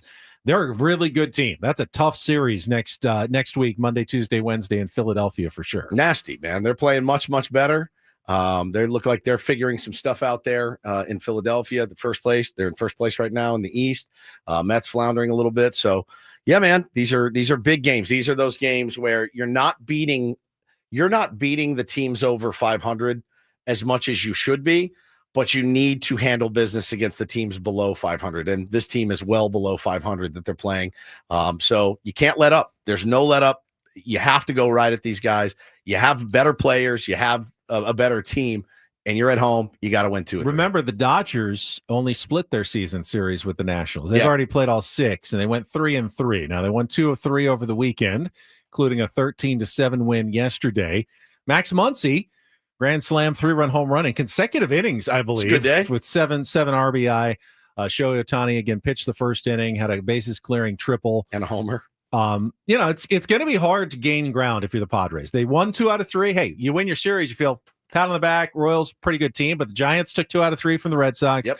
Dodgers took 2 out of 3. You're probably lucky that they only took 2 out of 3. And the Diamondbacks took 2 out of 3 from the Rockies, and you're probably lucky that they lost yesterday. Correct. 4-2, thanks to Mickey Moniak's 3-run home run as Colorado avoided the sweep. So you didn't, other than the Rockies, who we don't care about, you didn't gain ground on any of the other 3 teams. You just held ground as they all won 2 out of 3 over the weekend. So you're going to need to go on a run at some point again, like you did early in the season. Maybe not 14 out of 17, but you need a 5-game winning streak. You need to win 8 out of 10. Without doing that, it's going to be very hard to gain ground on any of these teams right now, especially in the NL West. No question. Which, by the way, we all knew this was coming. Everybody knew that this was going to be a dogfight to the end. Nobody's surprised by this at all. Padres did repass the St. Louis Cardinals, who lost yesterday 4-1 to the Cincinnati Reds. Again, next series for the Padres this weekend in Cincinnati. Cincinnati's also calling up, keep an eye on this, their top prospect, the number 2 pick in last year's draft, Chase Burns, right-handed pitcher, expected to make his major league debut. I think that's tomorrow. Elsewhere in baseball over the weekend, the Braves lost a series to the Marlins. I've been worried about the Braves. They've been starting to heat up and play better. They got within, I think, 5 games under 500. And the last thing you want is to see the Atlanta Braves in the rearview mirror. If you're any of the wild card contenders, including the Padres, this series losing 2 out of 3 to the Marlins kind of slows their roll a bit. And losing Chris Sale. Who went on the aisle with a fractured rib. He dove for a ball in the 9th inning, I believe, and landed funny, fractured his rib. I think he ended up pitching after that as well. Maybe one more batter. He was trying to get the CG. So he's going to be out. They said could be 6 to 8 weeks.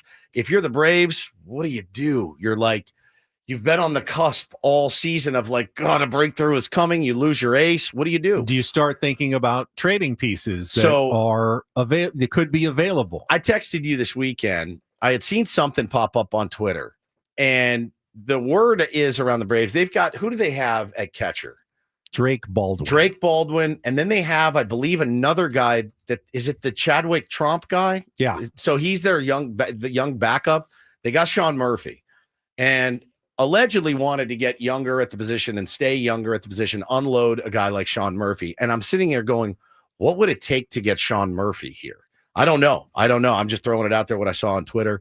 But if they start unloading pieces, which again, can you if you're the Braves?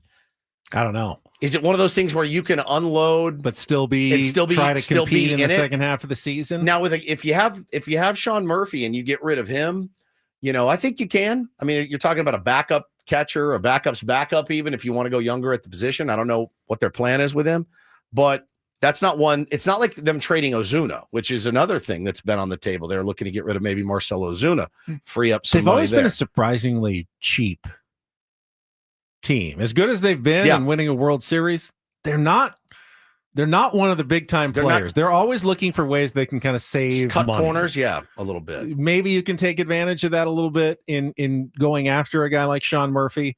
We'll see. I mean, there'll be other teams that are interested in catchers as well. Don't think that the Padres are the only team that is interested in a catcher either. Shea Langoliers of the A's is another guy, because they've fallen well out of contention. He could be someone who's available, but both, very expensive in terms of what they're going to be asking for, especially when you have no leverage right now. Yeah, they're getting Profar back. He's coming off of his suspension. They cannot have him for the postseason anyway. I don't know, man. Like they're one of those teams kind of on the edge of will they buy, will they sell? Will they do both? Is it possible that they do Could both? be one of the both. One of those kind of weird both situations for the Braves. I think AJ's going to have to get really, really creative as he always does. He doesn't have the, hey man, I got these 4 guys that everybody wants. He's got one of them for sure. But I don't know. I don't know what's going to happen. Just got to get creative. As I mentioned, the Phillies took 2 of 3 from the Mets. They won yesterday 7-1 behind 6 1/3 shutout innings from Jesus Luzardo. He was nasty. To take over first place. Did you? God, that was the Sunday nasty night game. The Brewers' offense has been red hot. They scored 35 runs over against the Twins this weekend. Quickly, they talked about on the broadcast last night. If anybody caught this, Jesus Luzardo has gone to this giant custom glove. And it's because he was tipping pitches. Yeah. Tipping this year has really it's become a real thing. And you heard Pages thought that's why he got dotted for maybe giving location for Dylan Cease. They can't tap into the PitchCom. They're not giving finger signs. So they're looking more and more at guys that are giving location. You'll see catchers switching it up. It's really been amped up. Because they've had to. They can't pick up signs. And we've had like 5 instances just with the Padres this year. The other thing is like, and I asked Schulte about it a couple weeks ago, and he assured me they've got somebody on the case. And he said, we do it too. We're doing it too. We're looking as well. But they said Luzardo absolutely was showing pitch grips. And so he got this big giant glove. And David Cohn was talking about how when he was with the Yankees, he goes, there's no question. He goes, I was fanning. So what he would do when he'd go in for his nasty ass split finger, they would see his glove open up and they're like, oh, he's digging in for that splitter. He goes, I went to Play It Again Sports. I bought the biggest softball glove I could find for $20.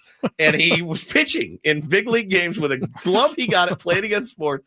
And it stopped. That's fantastic. It stopped him from tipping and telling what was coming. I think Manny sometimes fakes it out there when he's on second I think base. they all do. He dances around with his left arm out, his right arm out, if you jumping can up and down. If you can get, I think he's just trying to get into the head of the pitcher. If you can get in their dome, I think it's a great thing to do. Need to start employing that more on Sunday, Paulie, just to try kind of freak guys out. No, it's good. It's good. But I do think, man, there's been a couple instances. There's been a couple innings this year I've watched the Padres. I think everybody notices it when it happens. You're like, How are you guys on every single pitch that we are throwing right now? We're talking sliders down at your feet and you're hitting it down the line. I mentioned the Brewers and their offense. They're currently holding that last wild card spot. Now, we saw the Padres and Brewers head to head.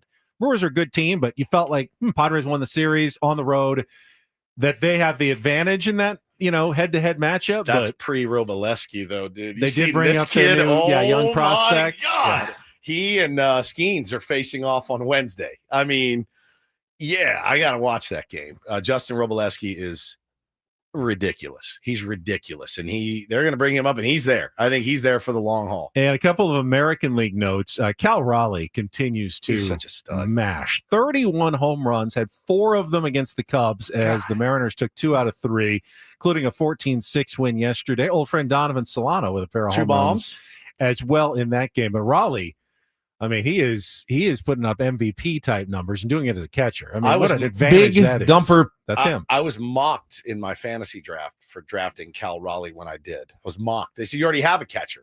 And I said, yeah, but this is the big dumper. 31 bombs later. It's June. It's June. From the catching position. Insane. Big dumper. It's exactly what they needed in Seattle. They've got arms. A lot of them are hurt, but they've got guys that can get it done. They need to figure it out, and he's helping their offense tremendously. And then 2 of the wild card contenders in the AL, the Rays, have been red hot. They lost yesterday to the Tigers 9-3 to avoid getting swept. And the Blue Jays lost 2 or 3 to the White Sox, but they are set to get Max Scherzer back to bolster their pitching staff on Wednesday. And they have also been one of the hotter teams. Padres faced both the Rays and the Blue Jays. Remember getting swept by both of them. But both of those teams have been 2 of the hottest teams over the past month and a half of the season to both move into wild card spots in the American League. So a couple of teams to keep an eye on there. Man, baseball's in a good spot right now. It really is. There's a lot of really good races. There's a lot of teams hanging around that nobody really expected to. So it's going to be a really fun second half. Nerve-wracking, but fun. We started the segment talking about the Juan Soto trade, and all week long you're going to hear James Wood, Mackenzie Gore, C.J. Abrams. Nobody talking about Josh Bell, though, who the Padres got along with Juan Soto in that trade. I didn't even realize he's back with the Nationals. Oh, he is. I had no idea. And he's not doing well. Batting $192. I don't expect him to negative 0.6 WAR. I'm looking at his baseball reference page, though, man. Just looking back at that trade as we're going to do. His time with Washington before the trade deadline, batting 301, 14 home runs. And then he came to the Padres. He hit 3 home runs, a $190 average, 587 OPS. I mean, it was like he was like non-existent. Yeah, a non-factor. What's Luke Voigt up to? He was in that deal too. I think he's out of baseball. No, well, let's see. He signed in this April with the Tigres de Quintana Roo. He hasn't played in the majors and hit 11 23. home runs in the Mexican League. And then just a couple weeks ago, he signed with the Tohoku Rakuten Golden Eagles. Nice. In Nippon professional baseball. Okay. Playing in so Japan. Now he's over playing in Japan. Nice. Yeah, hasn't been in baseball for a couple of years. See, Brian O'Grady keeps hitting home runs in whatever league he's in. He's crushing. Gastonia, right? Yeah. He's, I have no idea what league that is. Hey, you don't give it up until you absolutely have to. That's right. All right, let's take a time out. We will come back. We still have our Rindle report. We haven't talked about in NBA Finals Game 7, even a second on this program, which is for basketball fans, I'm sure, kind of frustrating. But the basketball season did come to an end. They don't last come night. here for basketball. I know they don't, which is why we wait until the end. But we should bring it up, of course. And a giant trade that took place yesterday as well. We will get to that and more coming up with Ben and Woods after traffic on San Diego's #1 sports station, 97.3 The Fan. Gambling problem? Call 1-800-GAMBLER. GEGE 000-466. For a full list of games and rules, play at 7 Mile Casino. Visit 7milecasino.com. Meanwhile, Woods and I want to tell you about 7 Mile Casino. It is it's so easy to get to. You just drive down the 5 to Chula Vista, get off the freeway, west side of the freeway. It's right there on the bay. You can see it from the freeway. And honestly, you may not stand out from the freeway. It'll stand out when you go inside, though. That's a good point. You'll realize when you walk in, oh, this is a lot nicer than I thought it was going to be when you kind of walk in the door. That's a really good point. Our buddy James was out there again after the game. Big stack of chips in front of him. Said there's no place I'd rather be after a Padres win than 7 Mile Casino. I couldn't agree more. James, check it out for yourself. They got great food, friendly dealers, smoke-free environment, slot machine-free environment as well. So it's calm. It's a cool place to go and hang out pregame, postgame. Yeah, if you're a high-limit player, they want to make sure they're spreading action for you at their Texas Hold'em or California-style blackjack tables. Don't feel like you have to go somewhere else. You don't have to drive to Vegas. You don't have to drive out to the East County. You can do it just minutes away from downtown San Diego at 7 Mile Casino in an inviting atmosphere, great dealers. Really just, it's beautiful in there. You really have to see it for yourself. So if you haven't been, check it out today and head down to 7 Mile Casino, just 7 minutes from downtown.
Hey players, things are about to get real here in San Diego. Introducing the all-new Hamul Casino Resort. With a 200-room hotel tower, exciting new eats and drinks, plenty of new places to play, and a luxe spa and salon. Hello, rooftop pool and deck. It's where players can play their hearts out and enjoy all the perks that come with it. It gets real this summer at the all-new Hamul Casino Resort, the players' place.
I don't know if you'd put Shea Gilgeous-Alexander in the same breath as Jordan, Magic, Bird, LeBron, Kareem, and a few others, but kind of belongs there now. Not yet, maybe? Well, those are guys who have won both an MVP and an NBA Finals MVP in the same season. So then maybe you would. And there are no bad names on that list. They are all mega Hall of Fame legends who have done it. And now SGA has done it as well, as he scores 29 points and 12 assists last night in Game 7 of the NBA Finals as the Oklahoma City Thunder push to the brink, but get it done with a 103-91 win to eliminate the Indiana Pacers 4-3. 4 there, and Paulie can dispute or agree or whatever. Second title in franchise history. Oh, it's not even a debate. It's their first.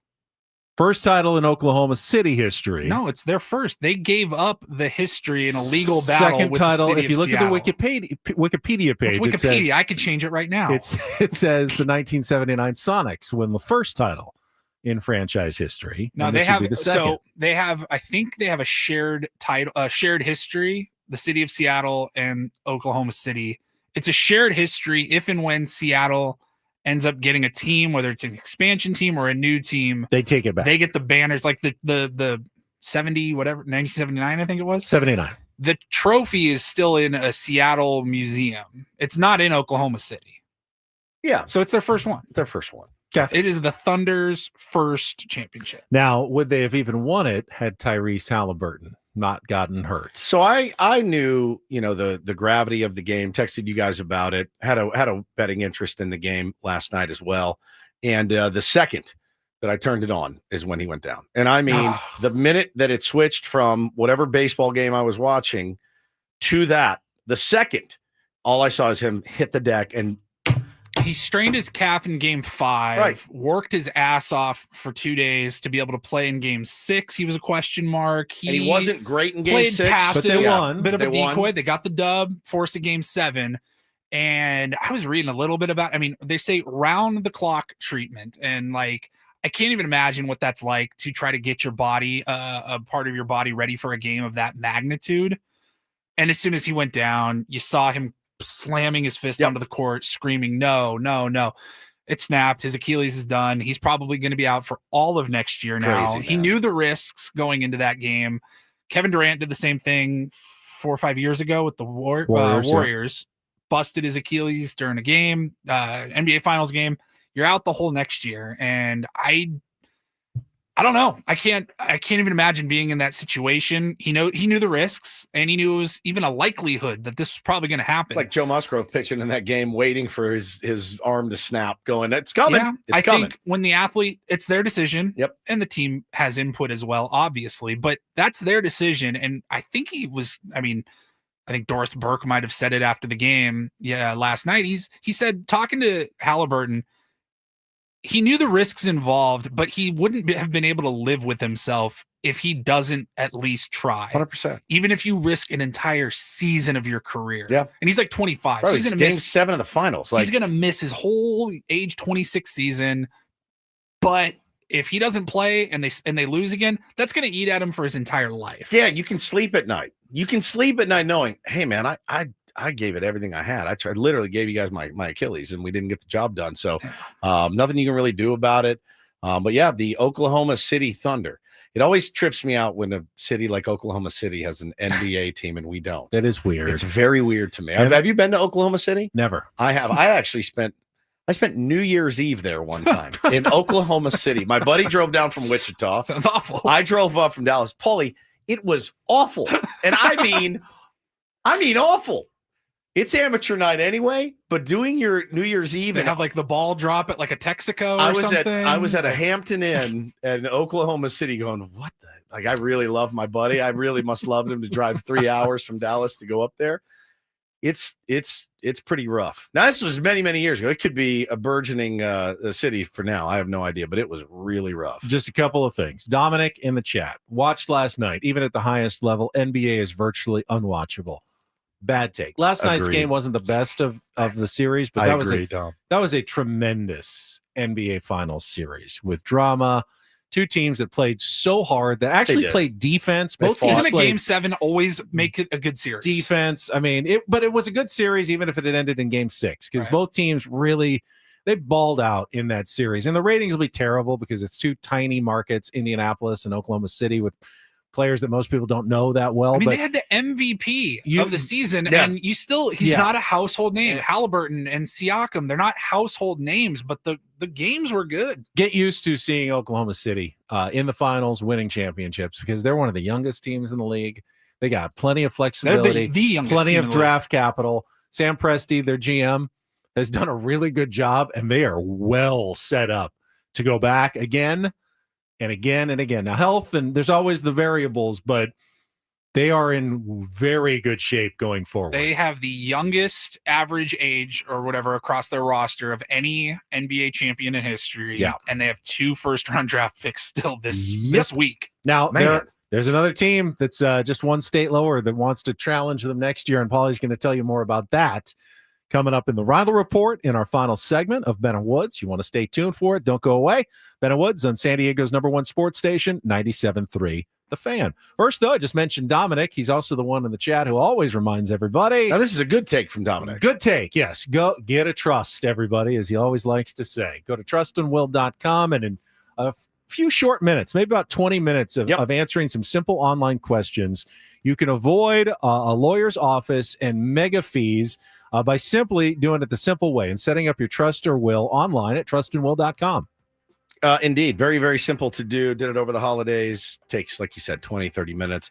Just go to trustandwill.com. When you check out, make sure you enter the code FAN, F-A-N. You'll get 20% off. It can save you money and make it easy for you. Don't have to contact an attorney, go sit in an office and parse through everything. You just get to do it yourself right there on your computer. Use the code FAN, 20% off, and they'll ship you your documents for free. Dominic says, get a trust, folks. Stay out of probate. Probate is usually a long, expensive legal process that happens when you don't leave your wishes known in a legal document, and it's very easily avoidable. He also says, don't watch the NBA. Well, 50% is okay, Dominic. Go to trustandwill.com. Use the code FAN at checkout. Get 20% off at trustandwill.com. That's trustandwill.com.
Hey players, things are about to get real here in San Diego.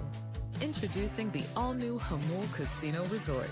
With a 200-room hotel tower, exciting new eats and drinks, plenty of new places to play, and a luxe spa and salon. Hello, rooftop pool and deck. It's where players can play their hearts out and enjoy all the perks that come with it. It gets real this summer at the all-new Hamul Casino Resort, the players' place.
All right, final segment of Ben and Woods here on a Monday. Padres and Nationals coming your way tonight at 6:40, 5:40 EcoWater SoCal pregame show with Sam Levitt.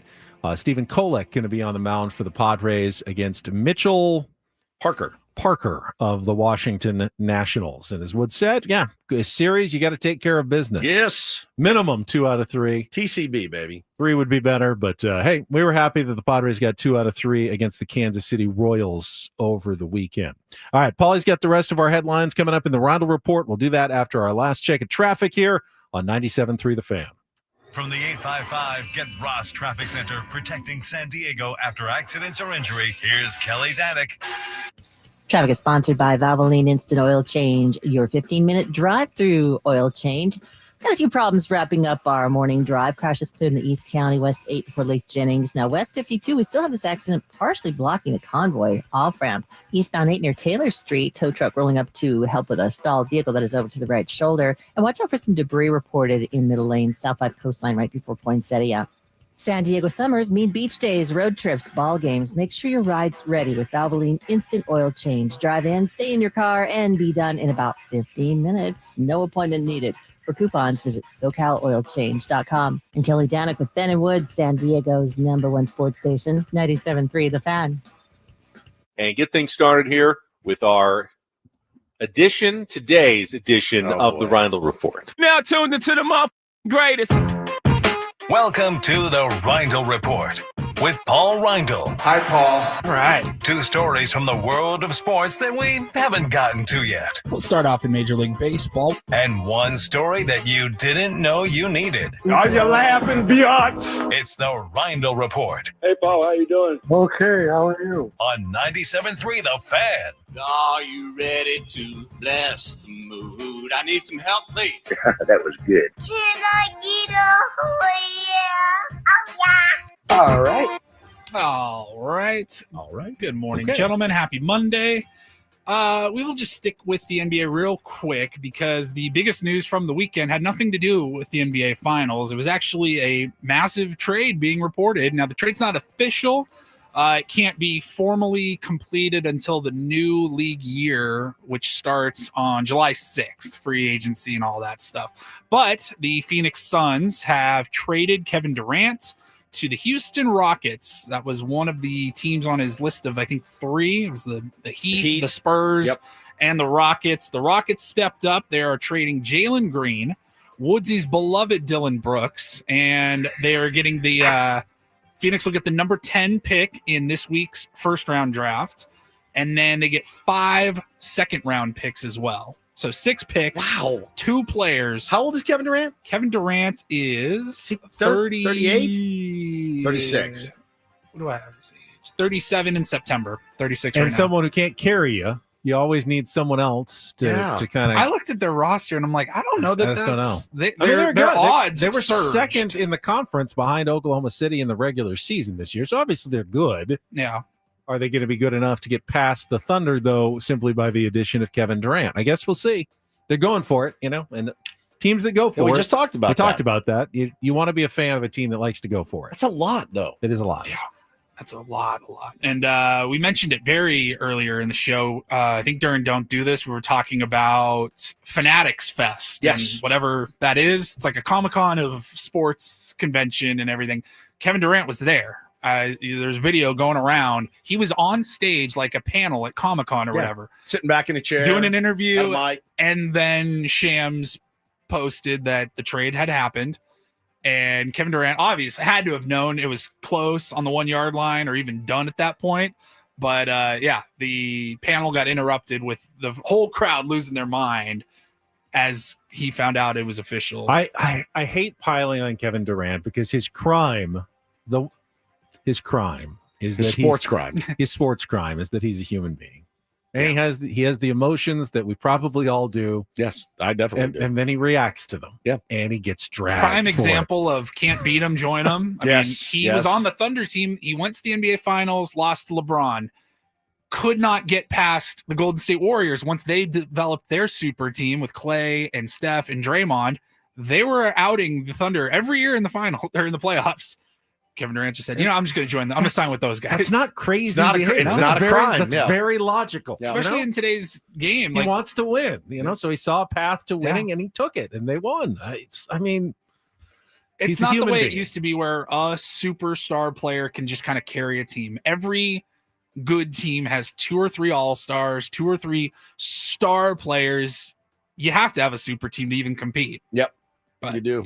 So that's the big news from the NBA. In Major League Baseball, I guess I only have one question because I have not followed this too closely, but every single day I've gotten a new update on the Rafael Devers trade from Boston to San Francisco. And the only question I have is, what the hell's wrong with David Ortiz? I can tell you. Like every day there's a new quote, and he is just burying this kid. So he's gone. Devers is gone. He's a San Francisco Giant. Had his first homer over the weekend on Saturday against the Red Sox. Yeah. It was high drama. I mean, it was really great theater, as we all knew it would be. Aroldis Chapman striking him out, 102 mile an hour heater. I mean, it was pretty elite stuff. So he's gone. Everybody is still talking about it. I think Jeff Passan had a piece over the weekend, talking about what's going on in Boston and really how the organization is just it's tumultuous right now, Benny. But the weird part is David Ortiz is paid by the Red Sox. So he is a paid employee. He is there and he is riding for the Boston Red Sox right now. He posted a picture over the weekend of him standing in between his number 34, his big, they have his number. And he goes, the way you get this in Boston is by being a complete player.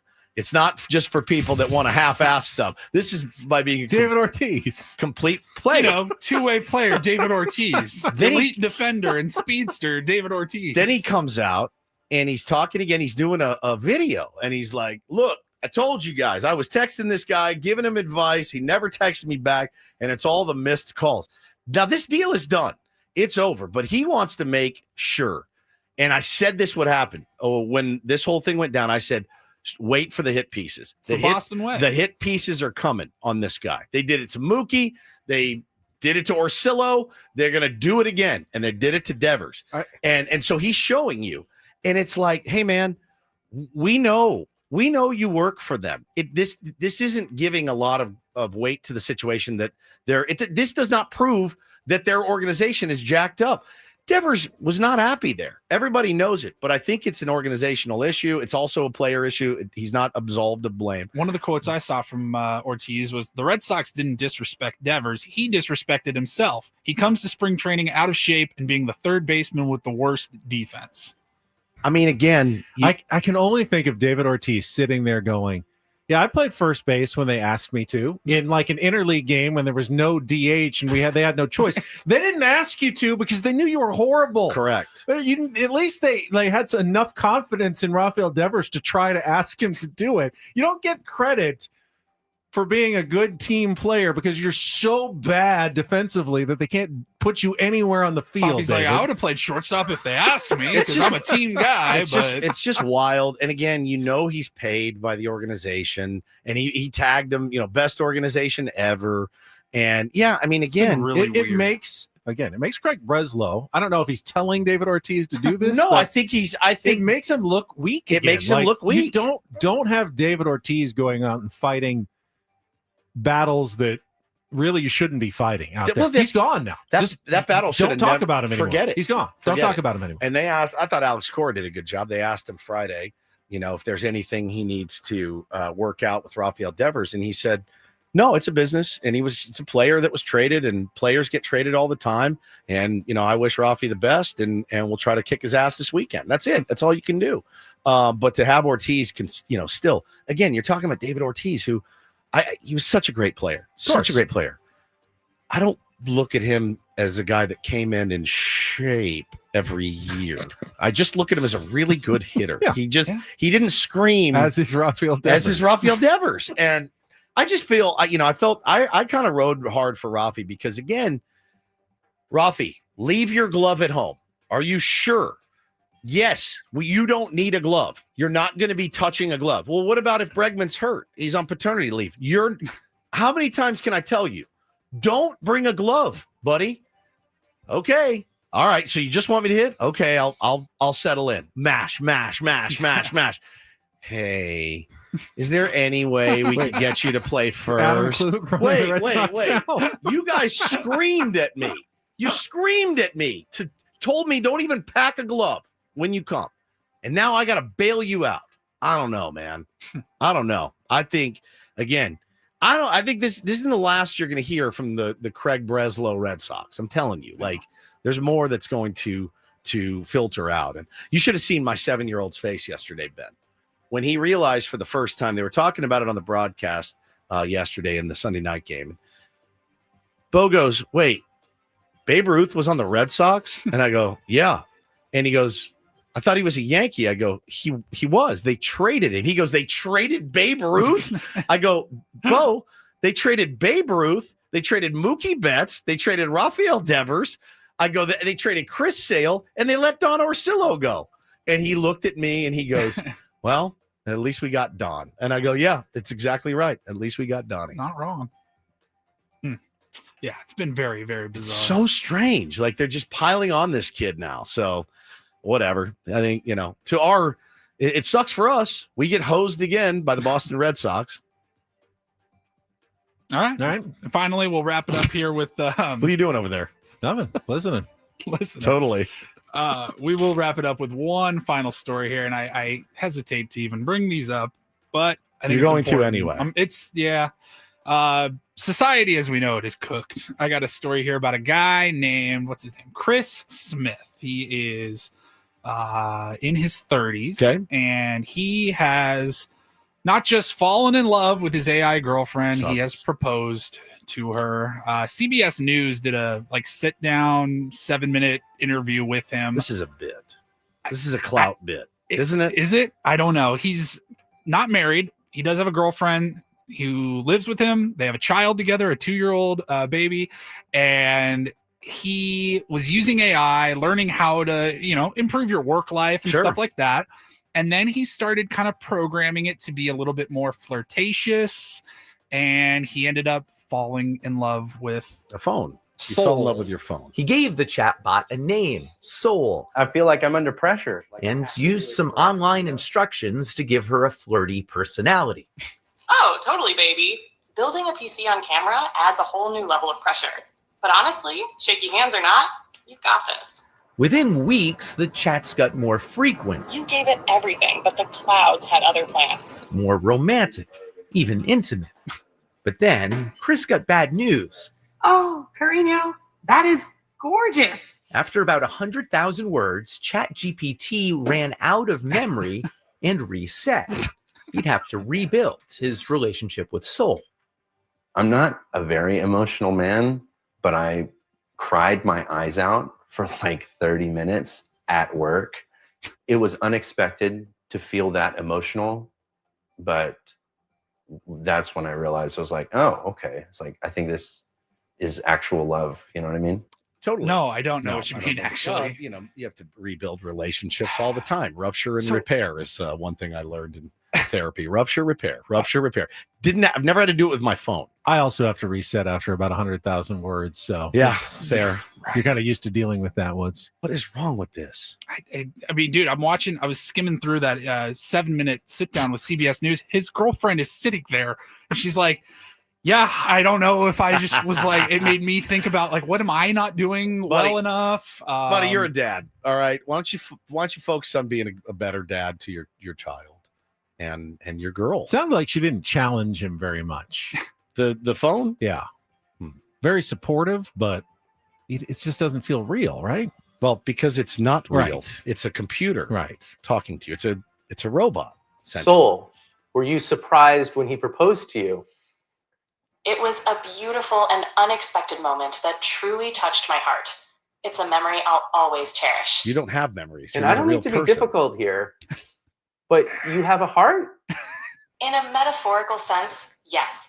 My heart represents the connection and affection I share with Chris. I don't want to bully people, but I know. like to bully him. There's a part of me that this is obviously a sad story. He needs to be bullied a little. But he just was using sorry. ChatGPT. I'm sorry. Fell in love. We're done for a Monday. We are so screwed. You know, there's a lot of lonely people out there. He's not one of them. He has a girl next to him and a child. Right? Figure it out. We're done. Braden's coming up next. Thanks everybody for joining us. For Paulie and for Woods, I'm Ben. Have a great rest of your Monday from all of us here at 97.3 The Fan. So long, everybody.